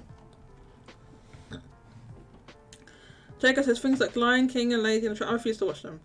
That's the audience they went for, whilst also catering to the younger audience. I refuse to watch them, Jacob. I won't watch. I saw the Lion King. It looked so lame. The original Lion King movie had so much life and so much expression in the characters, and they're like, okay, first of all, that Lion King movie is not live action. That's right off the bat. They're all it's animated. It's an animated movie. Those animals aren't real, they're animated. That's the first thing. And when you just make realistic animals I don't know, man, I didn't feel like watching it. Oh my God. See, we moved on, we're talking about things. Red Hood is still, you know what, me talking about Atlas, the Red Hood. Red Hood says, and it didn't help that Atlas locked Mama, a very popular demon, behind DLC, along with Man Missa, who is also a character in Soul Hackers 1. Yeah, I know that they locked Mama. Look, listen. Talking about fraudulent things Atlas does.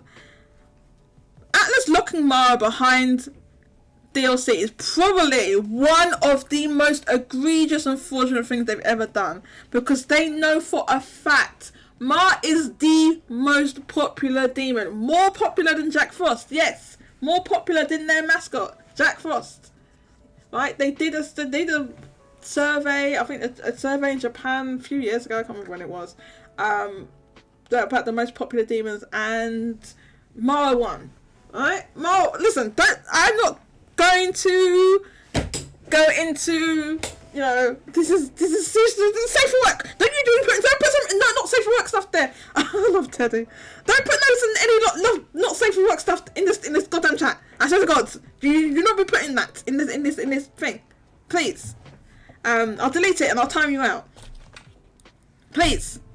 Mama is not safe. Is a not safe for work demon. Now, to be fair, there's quite a lot of the demons that are not safe for work. Okay, Mara in particular is not safe for work. Okay, is a demon that's, let's say, kind of phallic. So, you know, yes, Red Hood, that was extremely fraudulent doing that.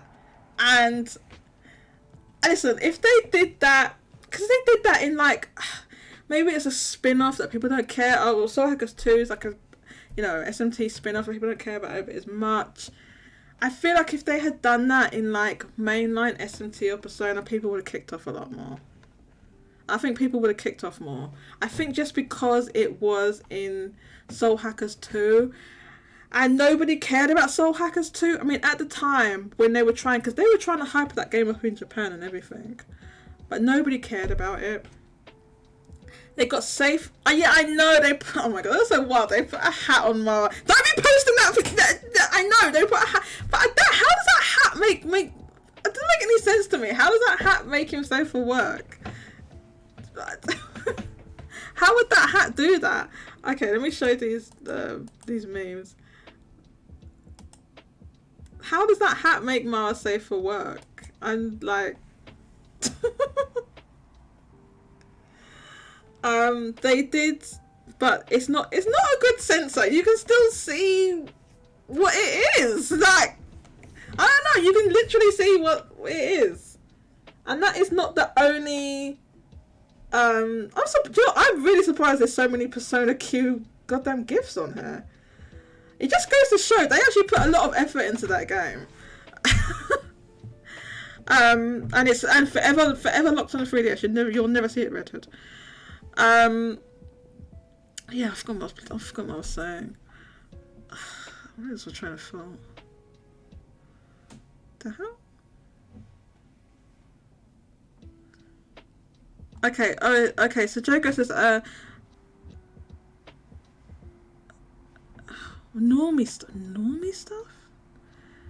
Jogo says, there's a lot of references to fans. The Sonic movies are so hype. As a fan, everything is so awesome. Yeah, I'll get around to watching. Is it on Netflix?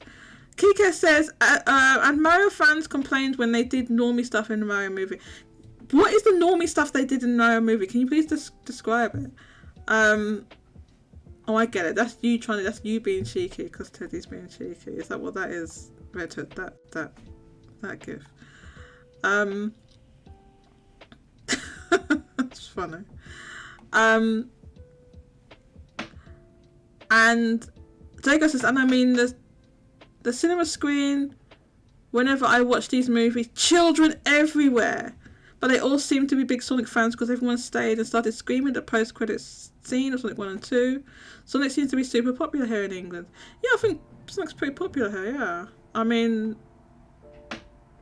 I'm not really surprised because I think, like, a lot of people just are aware of, I mean, even kids now, right? Which is kind of wild because I remember, you know, Sonic being popular when I was a kid, so... Yeah, so Sonic has kept some level of popularity, but I think like how she was saying in that interview that they want Sonic to be popular in Japan too, and in other places where Sonic is not currently as popular, and they might have to maybe cater to the tastes of those regions. I feel like that's what he was implying. I don't know. What do you think, Jago or Kike, Red Hood, anyone that's here? What do you think? Where are all these goddamn Persona Q gifts coming from? How are there so many? From what I heard, Q1 did a JoJo reference. Yeah, that's it. Isn't that it? Isn't that the JoJo reference right there? Sonic movies on Jago, is Paramount Plus even in this country? Do we even have that in this country? Not that I would get that goddamn Paramount Plus anyway. You can post as many gifts as you want. I'm showing them on the stream. Just not safe for work ones, please. No more gifts. No more gifts. For the love of God, no more gifts, please. Jago says Sonic is all over the gaff in my area. The construction site had a picture of a kid on their billboard, and this construction site had a picture of a kid on their billboard, and he was wearing a Sonic shirt. What do you mean? What was it advertising? Wasn't advertising? A picture of a kid? Jago says yes, Paramount Plus is in his country. That's why I said, I have no idea! Jago, do you have Paramount goddamn Plus? I ain't getting no goddamn Paramount Plus. I'll tell you that now. Why didn't they put that thing on Netflix? No. The only way I'm watching that would be by extra legal means, Jago. I'm not getting Paramount Plus. Oh, okay. It wasn't. It was just like a random advert and the kid was wearing a Sonic t-shirt. That's what you're saying. Okay. Got ya. Yeah. So, what do you think about what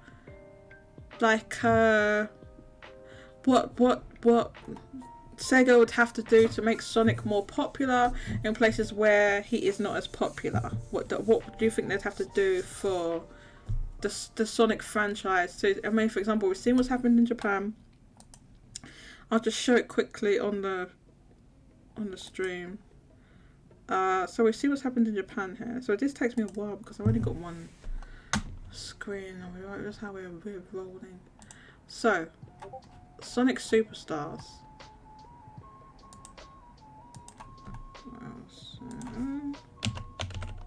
Sonic Superstars. So this is the latest Sonic game to release, and unfortunately this is the way it played out. So this is a 2D Sonic game. Let's make it bigger so you can see. And released on. So yeah, there was a Switch version, a PS4, and a PS5 version. PS4 and PS5 versions did not chart. Now that, unfortunately, is not unusual in Japan for certain releases.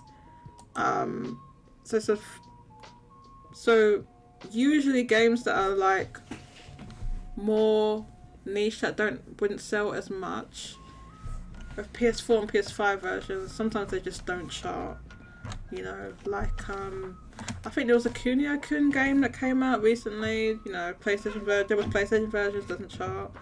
You know, stuff like that. So that's not that unusual for it. It literally did not chart. That's why there's nothing here. So it came on the Switch. The Switch, it completely flopped. This is one of the biggest bombs I've seen in a game recently. That is an unbelievably crazy bomb. It's crazy. For it to sell 4,128 on the Switch in Japan is wild. Now, I imagine, I haven't checked, that this game didn't sell that much on PC in Japan either. I would imagine it probably didn't sell more than this on PC. Because the game was also on PC. I mean, for Japan though, is that that can't be for the whole world? Steam's estimation for the first weekend was around 8k. What, in the whole world? It can't be the whole world. How much was it in Japan? What?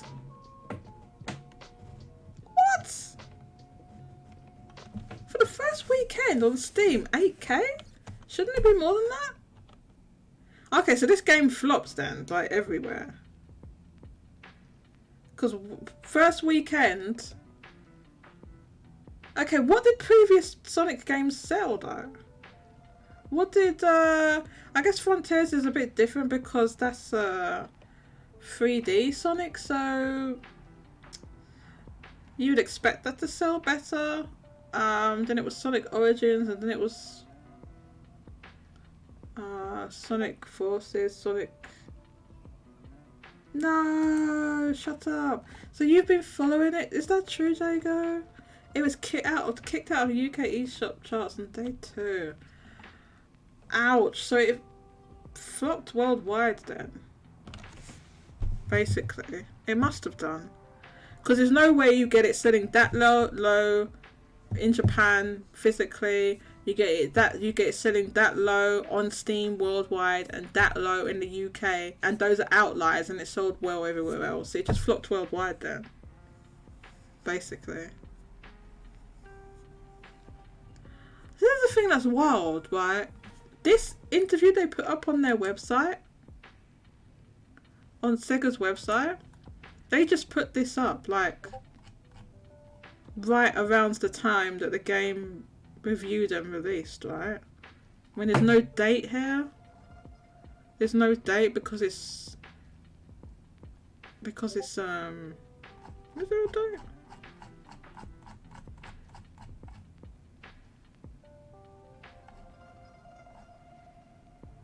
Well, maybe there is a date. I think there isn't a date because it's like a member profile. I don't believe there's any dates in here, but let me hit the Google Translate.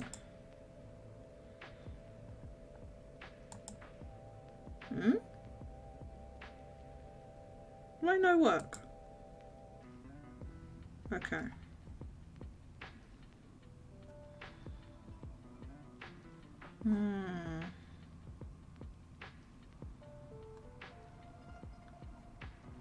No.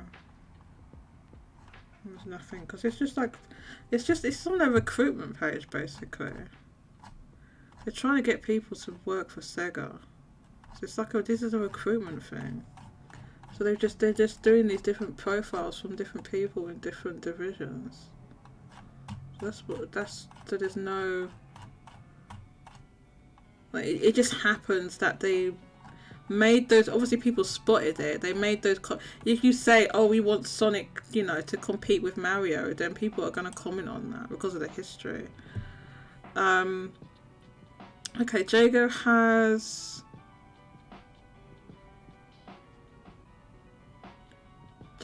an image of Sonic, what's this, Sonic Superstars, but it's still full price. Oh, the one that you showed me, the what? What? One cable in the past month. Oh my god. What about the PlayStation versions? So Jago's got this from, let me show you on the stream. It's just a screenshot of, like, when you look at the Amazon app or the web page, you can see how much games sold now. So basically you have the game here. So what are these two different versions? Okay, so that one has like some exclusive skins or something, right? So that's why people are buying that version, because it's cheaper and it's got some exclusive skins on it. So that sold 1k, and then this version here, which has more reviews and stuff, doesn't have anything on it. So that usually means it's sold below 50. Whenever I've seen that, it starts registering, it will say 50 plus, 100 plus, and then it goes up in the hundreds. But usually when there's nothing there, I think that means it's sold below 50. I don't know, it has 50 reviews. But I guess it's past month, so it probably went on pre-order before that. I don't know. It's got 50 reviews. So it must have sold more than 50. To have 50 reviews. Well, that's still bad, because this is for the UK. But this would be the best-selling version of the game, because like Sonic basically sells best on Nintendo. It's usually always the way it goes. And yes, that's not good. Dang. So this game flopped worldwide. Jago, like, be honest, like, if they had chosen a better release date, this could have done better, right? Releasing it next to, what did Jago say?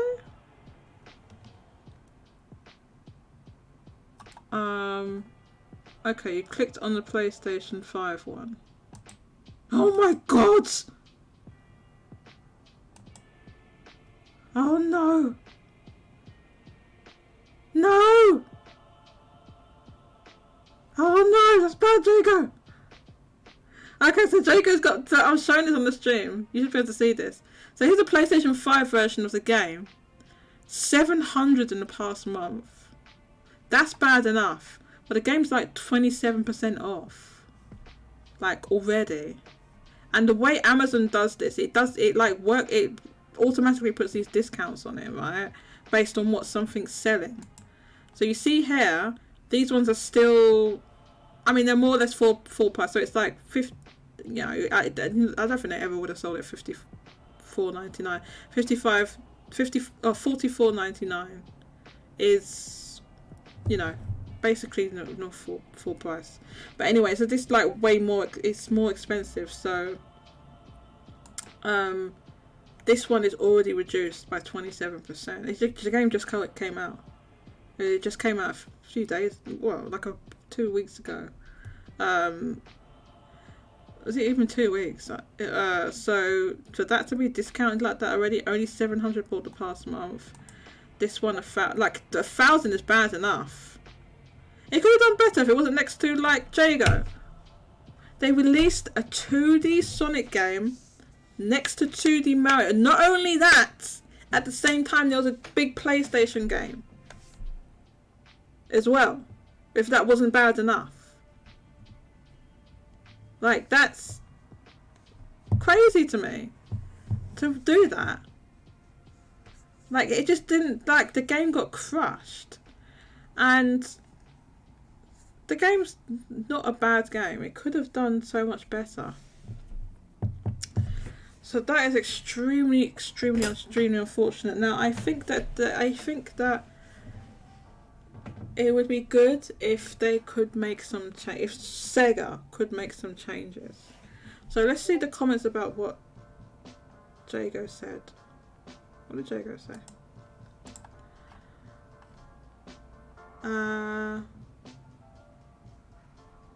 It's not on Netflix because it's a Paramount movie. Okay, well, do you know what? Do you know what it's gonna be? It's gonna be a goddamn pirated movie. That's what it's gonna be, about Paramount movie. They didn't put it on Netflix. Well, I ain't paying for Paramount Plus. This extra legal means of watching stuff. I haven't watched it because I don't like, you know. I like watching. I would have watched it in a cinema if I could have done, I guess. Oh my god! Look at the moonrise, Jago. Look at the moonrise. It's like completely orange and a half a moon. Look at the moonrise, Jago, if you can see it. Same. Jago says same. Sega would have to make as many games as they are now, but make them better. Jago, you're saying Jago. They have to make as many games and just make them better. Stop being an awful publisher and give the developers time. That'd be good. Redwood says you can get Paramount Plus for free if you have Walmart Plus. Redwood, I'm almost certain we don't have Walmart in this country. I don't even know what Walmart Plus is. I guess it's some little loyalty program or something. We don't have those stores here. Yeah, so Jago says Walmart doesn't exist outside North America. Yeah, I'm pretty sure it's not anywhere else. Kika said it's stuck around on the US charts around the lower half. Is this when the MPT that just came out? Or when did that MPT come out? Or the most recent one, I guess. Yeah, that's bad. The skulls. Roche has clearly sold one PS5 because it's 78% digital. Dude, even with 78% digital sales, that's a crazy flop. Add 78% onto that 700, or I guess that's just Amazon. It's not it's not everywhere. So in the whole country, it probably sold like on PlayStation physically, not even. It wouldn't even be like 3,000 probably. Like if you look at every store, it'd be less than 5,000. And add 78% on that, it's still a flop. Jago says skull emoji, skull emoji. Britain is also not as PlayStation pilled as I expected. So Jago, so you say, I mean, it is a little bit PlayStation. The thing is that, like, I think the Switch is, like, a lot of the Switch games and everything have sold very well. Obviously, Xbox has its issues that exist from, you know, the Xbox One onwards, I guess, and I think, yeah, more people prefer to get a PlayStation, even with Game Pass deals or whatever. In this country, they still prefer PlayStation, I feel.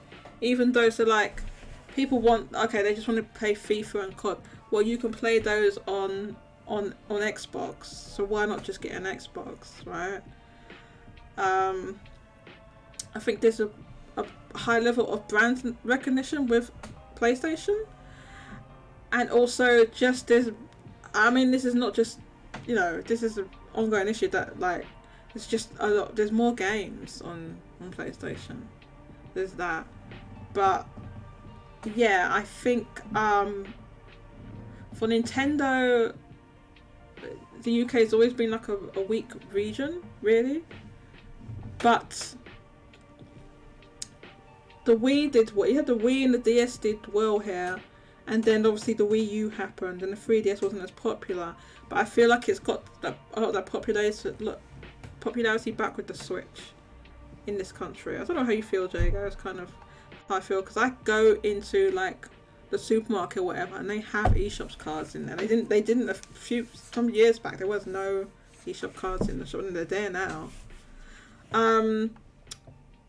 Finny Max says, would you have it released in December or 2024? What do you mean, Sonic Superstars? In December or 2024? Well, it could have released earlier, Finny Mac. It could have released in, like, September or something. I mean, obviously we don't know about development and so on, stuff like that, but just if they had planned it in advance and the game wasn't, you know, not releasing a half-finished game, just assuming that they could have planned to not release it next to, I don't know, you know, the biggest 2D Mario. There's the first new 2D Mario in like 10 years. Okay? And it had crazy high reviews. Okay, well, I didn't know about the reviews until late, but they knew about when the release date for ages. Jago said, if Sonic Superstars had more visual polish on Switch and was priced accordingly, it's $54.99 versus Mario Wonder being $49.99. It could have done better. But I think maybe if it was pushed back as far as April 2024, it could have done better. Yeah, obviously if they pushed it back, they would have had a lot more time to give it some polish. I mean, I think, like, personally, like, just from a sales perspective, I don't think that personally, okay, I don't think the visuals of the Switch is a hampering issue to sales, like for the majority of people. I don't think it is, but it doesn't mean you want to have a game that looks literally just absolutely terrible and runs terribly and is a bit borderline unplayable. Obviously, you don't want that. Price, I agree with you saying it's 50. I don't know why it seems like an odd price to me that the retail price is $54.99 and not $49.99. What was that extra £5 about? Yes. Freddie Max says, I don't disagree, but a game like this doesn't deserve to have it pushed back. It performed the way the market wanted it. Yeah, it could have performed better. They could have made a game better. If the game had been in the mid-80s, low 90s, it would have performed just as well as Spider-Man.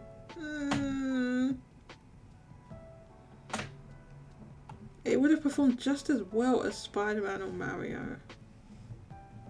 I mean, obviously, if it had rated high, if it had a higher ratings, then it would be presumably be a higher quality game. Yeah, after the fiscal year. Yeah, that's the thing. They didn't want to release it after the fiscal year. That's why you have a lot of companies rushing their games out. Oh god, I'm falling behind in these comments. Hang on. Jago says if they wanted the Switch version to look better, it should have been. If they wanted I would phrase it like this: if they wanted the Switch version to look better, it could have been, but they didn't. I mean, you know,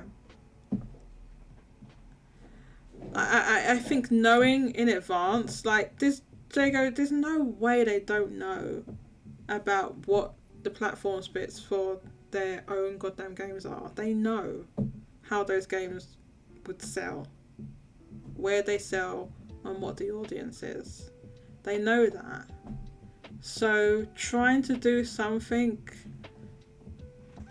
like that and the release date they chose, I just don't get it. Like, if they want Sonic to do better, they need to do, like, a thing like removing the release date is less, like, you say make a better game. Well, you know, we don't know if they can or will achieve that, but they can definitely remove the release date is achievable. Jacob says, I don't know if the market is buying a £70 and two £50 games in 1 week. No. See, that's the thing I always say as well, Vinnie Mac, Jago, that like people only have so much money and so much time. And these games are kind of expensive and stuff. So, like, if you have, let's face it, right? People have a Switch. They have games coming out.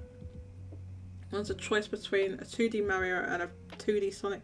Most people are gonna go for 2D Mario, man. And that's the other thing is like 2D Mario still is like a lot. It's like really popular. So that's that. And then like if you have a PlayStation, Spider-Man is huge, and the Spider-Man games have sold very, very well. So the expectations would be that Spider-Man 2 would also sell very, very well, you know, and would have like the other thing is that both of those games had massive marketing campaigns that kind of like stifled out everything else, you know. So a lot of the talk, a lot of just the stuff that was going on online, and then when you get out of online, like all the adverts you're seeing are gonna be for those two games. I saw, you know, ads for Spider-Man 2. So that's what I think.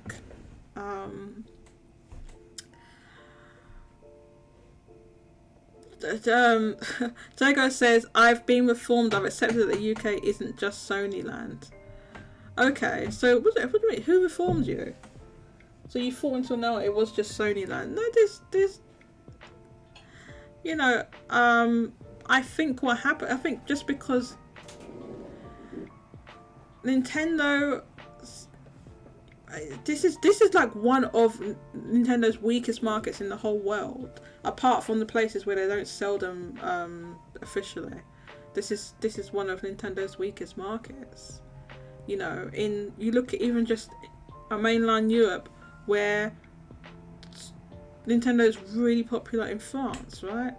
So there's that, and then also the fact that Xbox has been extremely weak. Now this is one of, like, I think this is their Xbox's second strongest region outside of the States.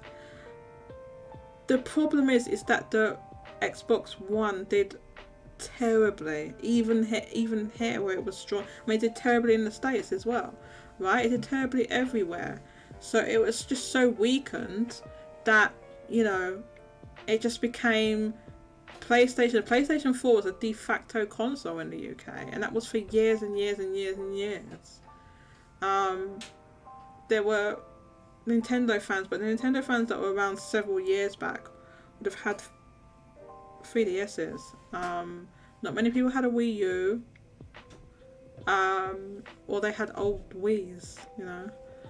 So there was just it kind of like that. It's just like that's why it was completely Sony land here, basically. Yeah. Because of Nintendo being weak here. So like the Wii U flopped everywhere, but in Japan, like 3DS games were still dominating the charts, right? So it wasn't like that here. Oh my god, what the hell is that?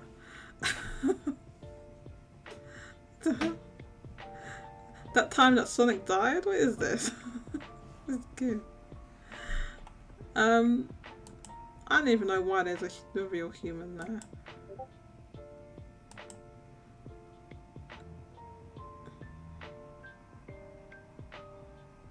That's the reality. That gif at the bottom.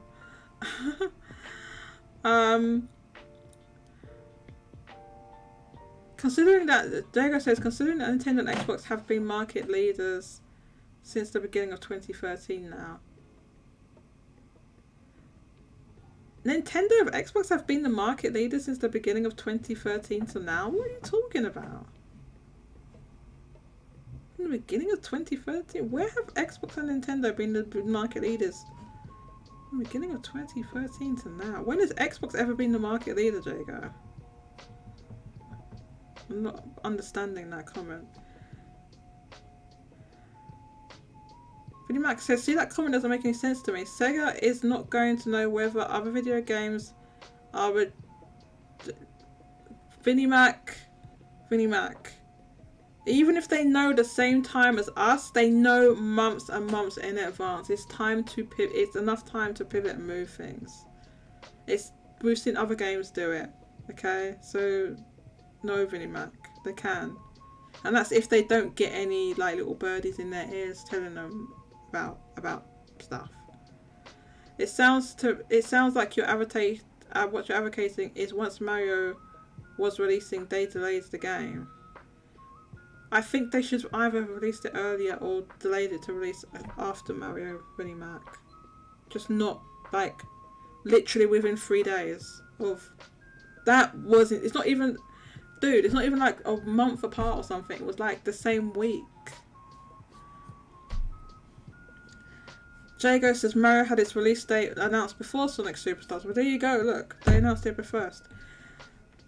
Yeah, $55 is $70 US. That's a difference. Sega isn't marketing Sonic as much as Nintendo's marketing Mario, PlayStation marketing Spider-Man. Yeah, so it just got drowned out, basically.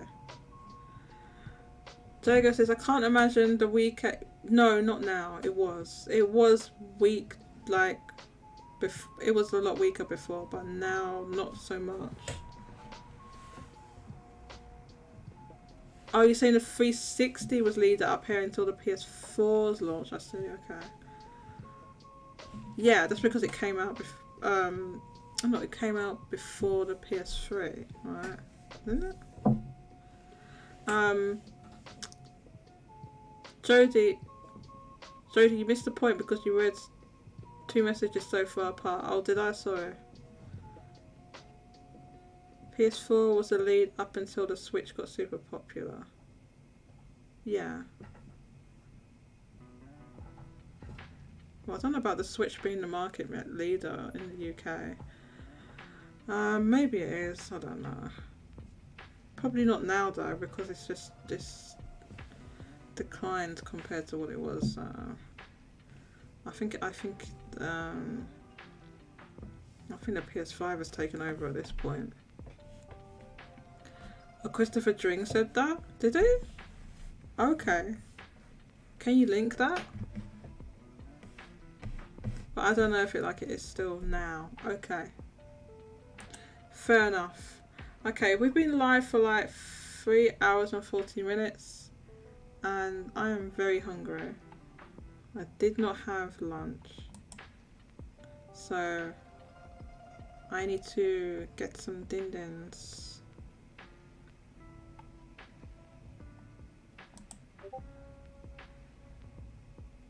I need to get some dinner. Jacob says, food! I need dinner too! Yeah, problem is I don't like have a lot for dinner here. It's not great. Might consider ordering a takeaway. Oh my god, how are you finding all these Persona Q gifts? Is they really? Are these all on? How are you finding so many? I don't even remember that. What you gonna do about it? What am I gonna do about what? I don't even know what that is. What is that gift? No, I'm just like, I had no idea there was even that many Persona Q gifts for the people to be made. Not even that many. It's time to eat and continue sorting out my living. Oh my god, you got a living Pokedex? Really? How complete is it?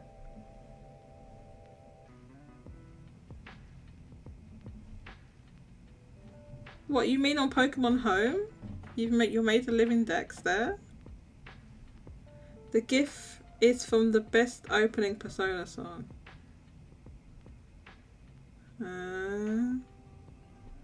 What?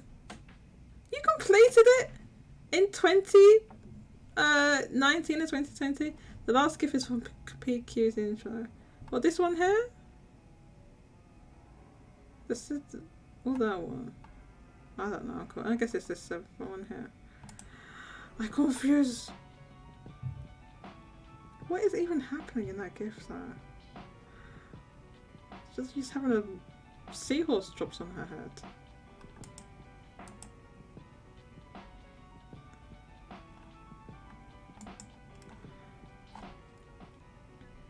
So I'm reorganizing Postman. Yes, but since I've been trading, I haven't really cared too much about it. So what did you do? Did you transfer all your Pokemon from like Sun, Moon or something to get them all on there? What did you do? You will have all 10,017, oh sorry, 1,017 Pokemon. Is that how many Pokemon there are? Not including all the different forms. It can't be, with all the forms as well. Does it include that? I bet it doesn't. Okay, so we didn't talk about the Bungie layoffs and stuff like that. Spoiler alert, there was some layoffs. Okay, I honestly, I feel bad. I'm sorry for those people, but I am too tired to be talking about that now. I apologize. The number only counts as species of Pokemon. Okay, so you're not putting like all the unknowns with like their own thing or something like that. What about the Mega Evolutions? Does that just count as one thing as well?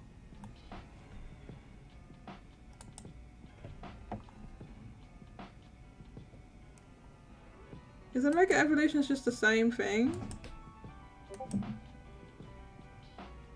I have. You don't. Jago has all the unknowns. Oh, Jago's a person I need to trade with then to complete my. I've never managed to complete a Pokedex. I'm not gonna lie, Jago. I've never managed to complete one. Mega Evolutions don't count. There's not that many. Is there not like 26? There's not that many. There's loads of those butterflies, or one of these butterfly Pokemon, or one of these ones that have a ton of different different colours and stuff. There's not that many unknowns. Okay, so that's 26 letters of the alphabet, isn't there? Plus 3. 29. Isn't it? Me explaining how. Red Hood! Are there really that many gifts of Persona Q? I can't even believe people made this many of them. It's not like those games are like crazy popular or anything. How do you even have all these? Where are you getting these from? Are they all on that gift thing here? On that 10 or whatever it's called? Are they all there? Are there even this many of them? But yeah, I mean, the Persona Q art style is better than the Persona. What's that one coming out now? Persona Tactica, whatever it is. But I don't know. I mean, they could have. I guess they just didn't want to use the same art style twice. Like, this one does look better. I guess they just didn't want to use the same art style twice. But I feel like they could have still done something with these ones and made... If they had made them... Like, the actual in-game models had little stubby arms and legs, right? So they could have made them look like how they look in this animation right here. But they have... The legs are the arms and legs are long enough to be doing the animations in Persona Tactica. That's what they should have... Did you make that? Did you make that, Redhead? Redhead, did you make that gif? It's Persona in time. Did you make... You must have made it. No way you found that. You made that on something. Bloody joker. I'm trying not to swear. Ugh. That's funny. Oh, you literally found that? There's a J point for the funny gifs. I don't have all the I don't have all the Pavilion. Oh, okay. So there's no oh, okay. I thought you meant there was an ampersand unknown as well. There isn't. You could have just written and. I think I have all the. I don't think I have all the Pavilion patterns anymore, but I did at least once. What you need to do next to make a living shiny decks. Do that. Okay, thank you for everyone that joined today. Red Hood, Shago, Vinnie Mac, Mousy was here briefly. Red Hood joins me for a little while. Red Hood's doing chores. Key Care. Oh god, I can't remember who else was here. Roche,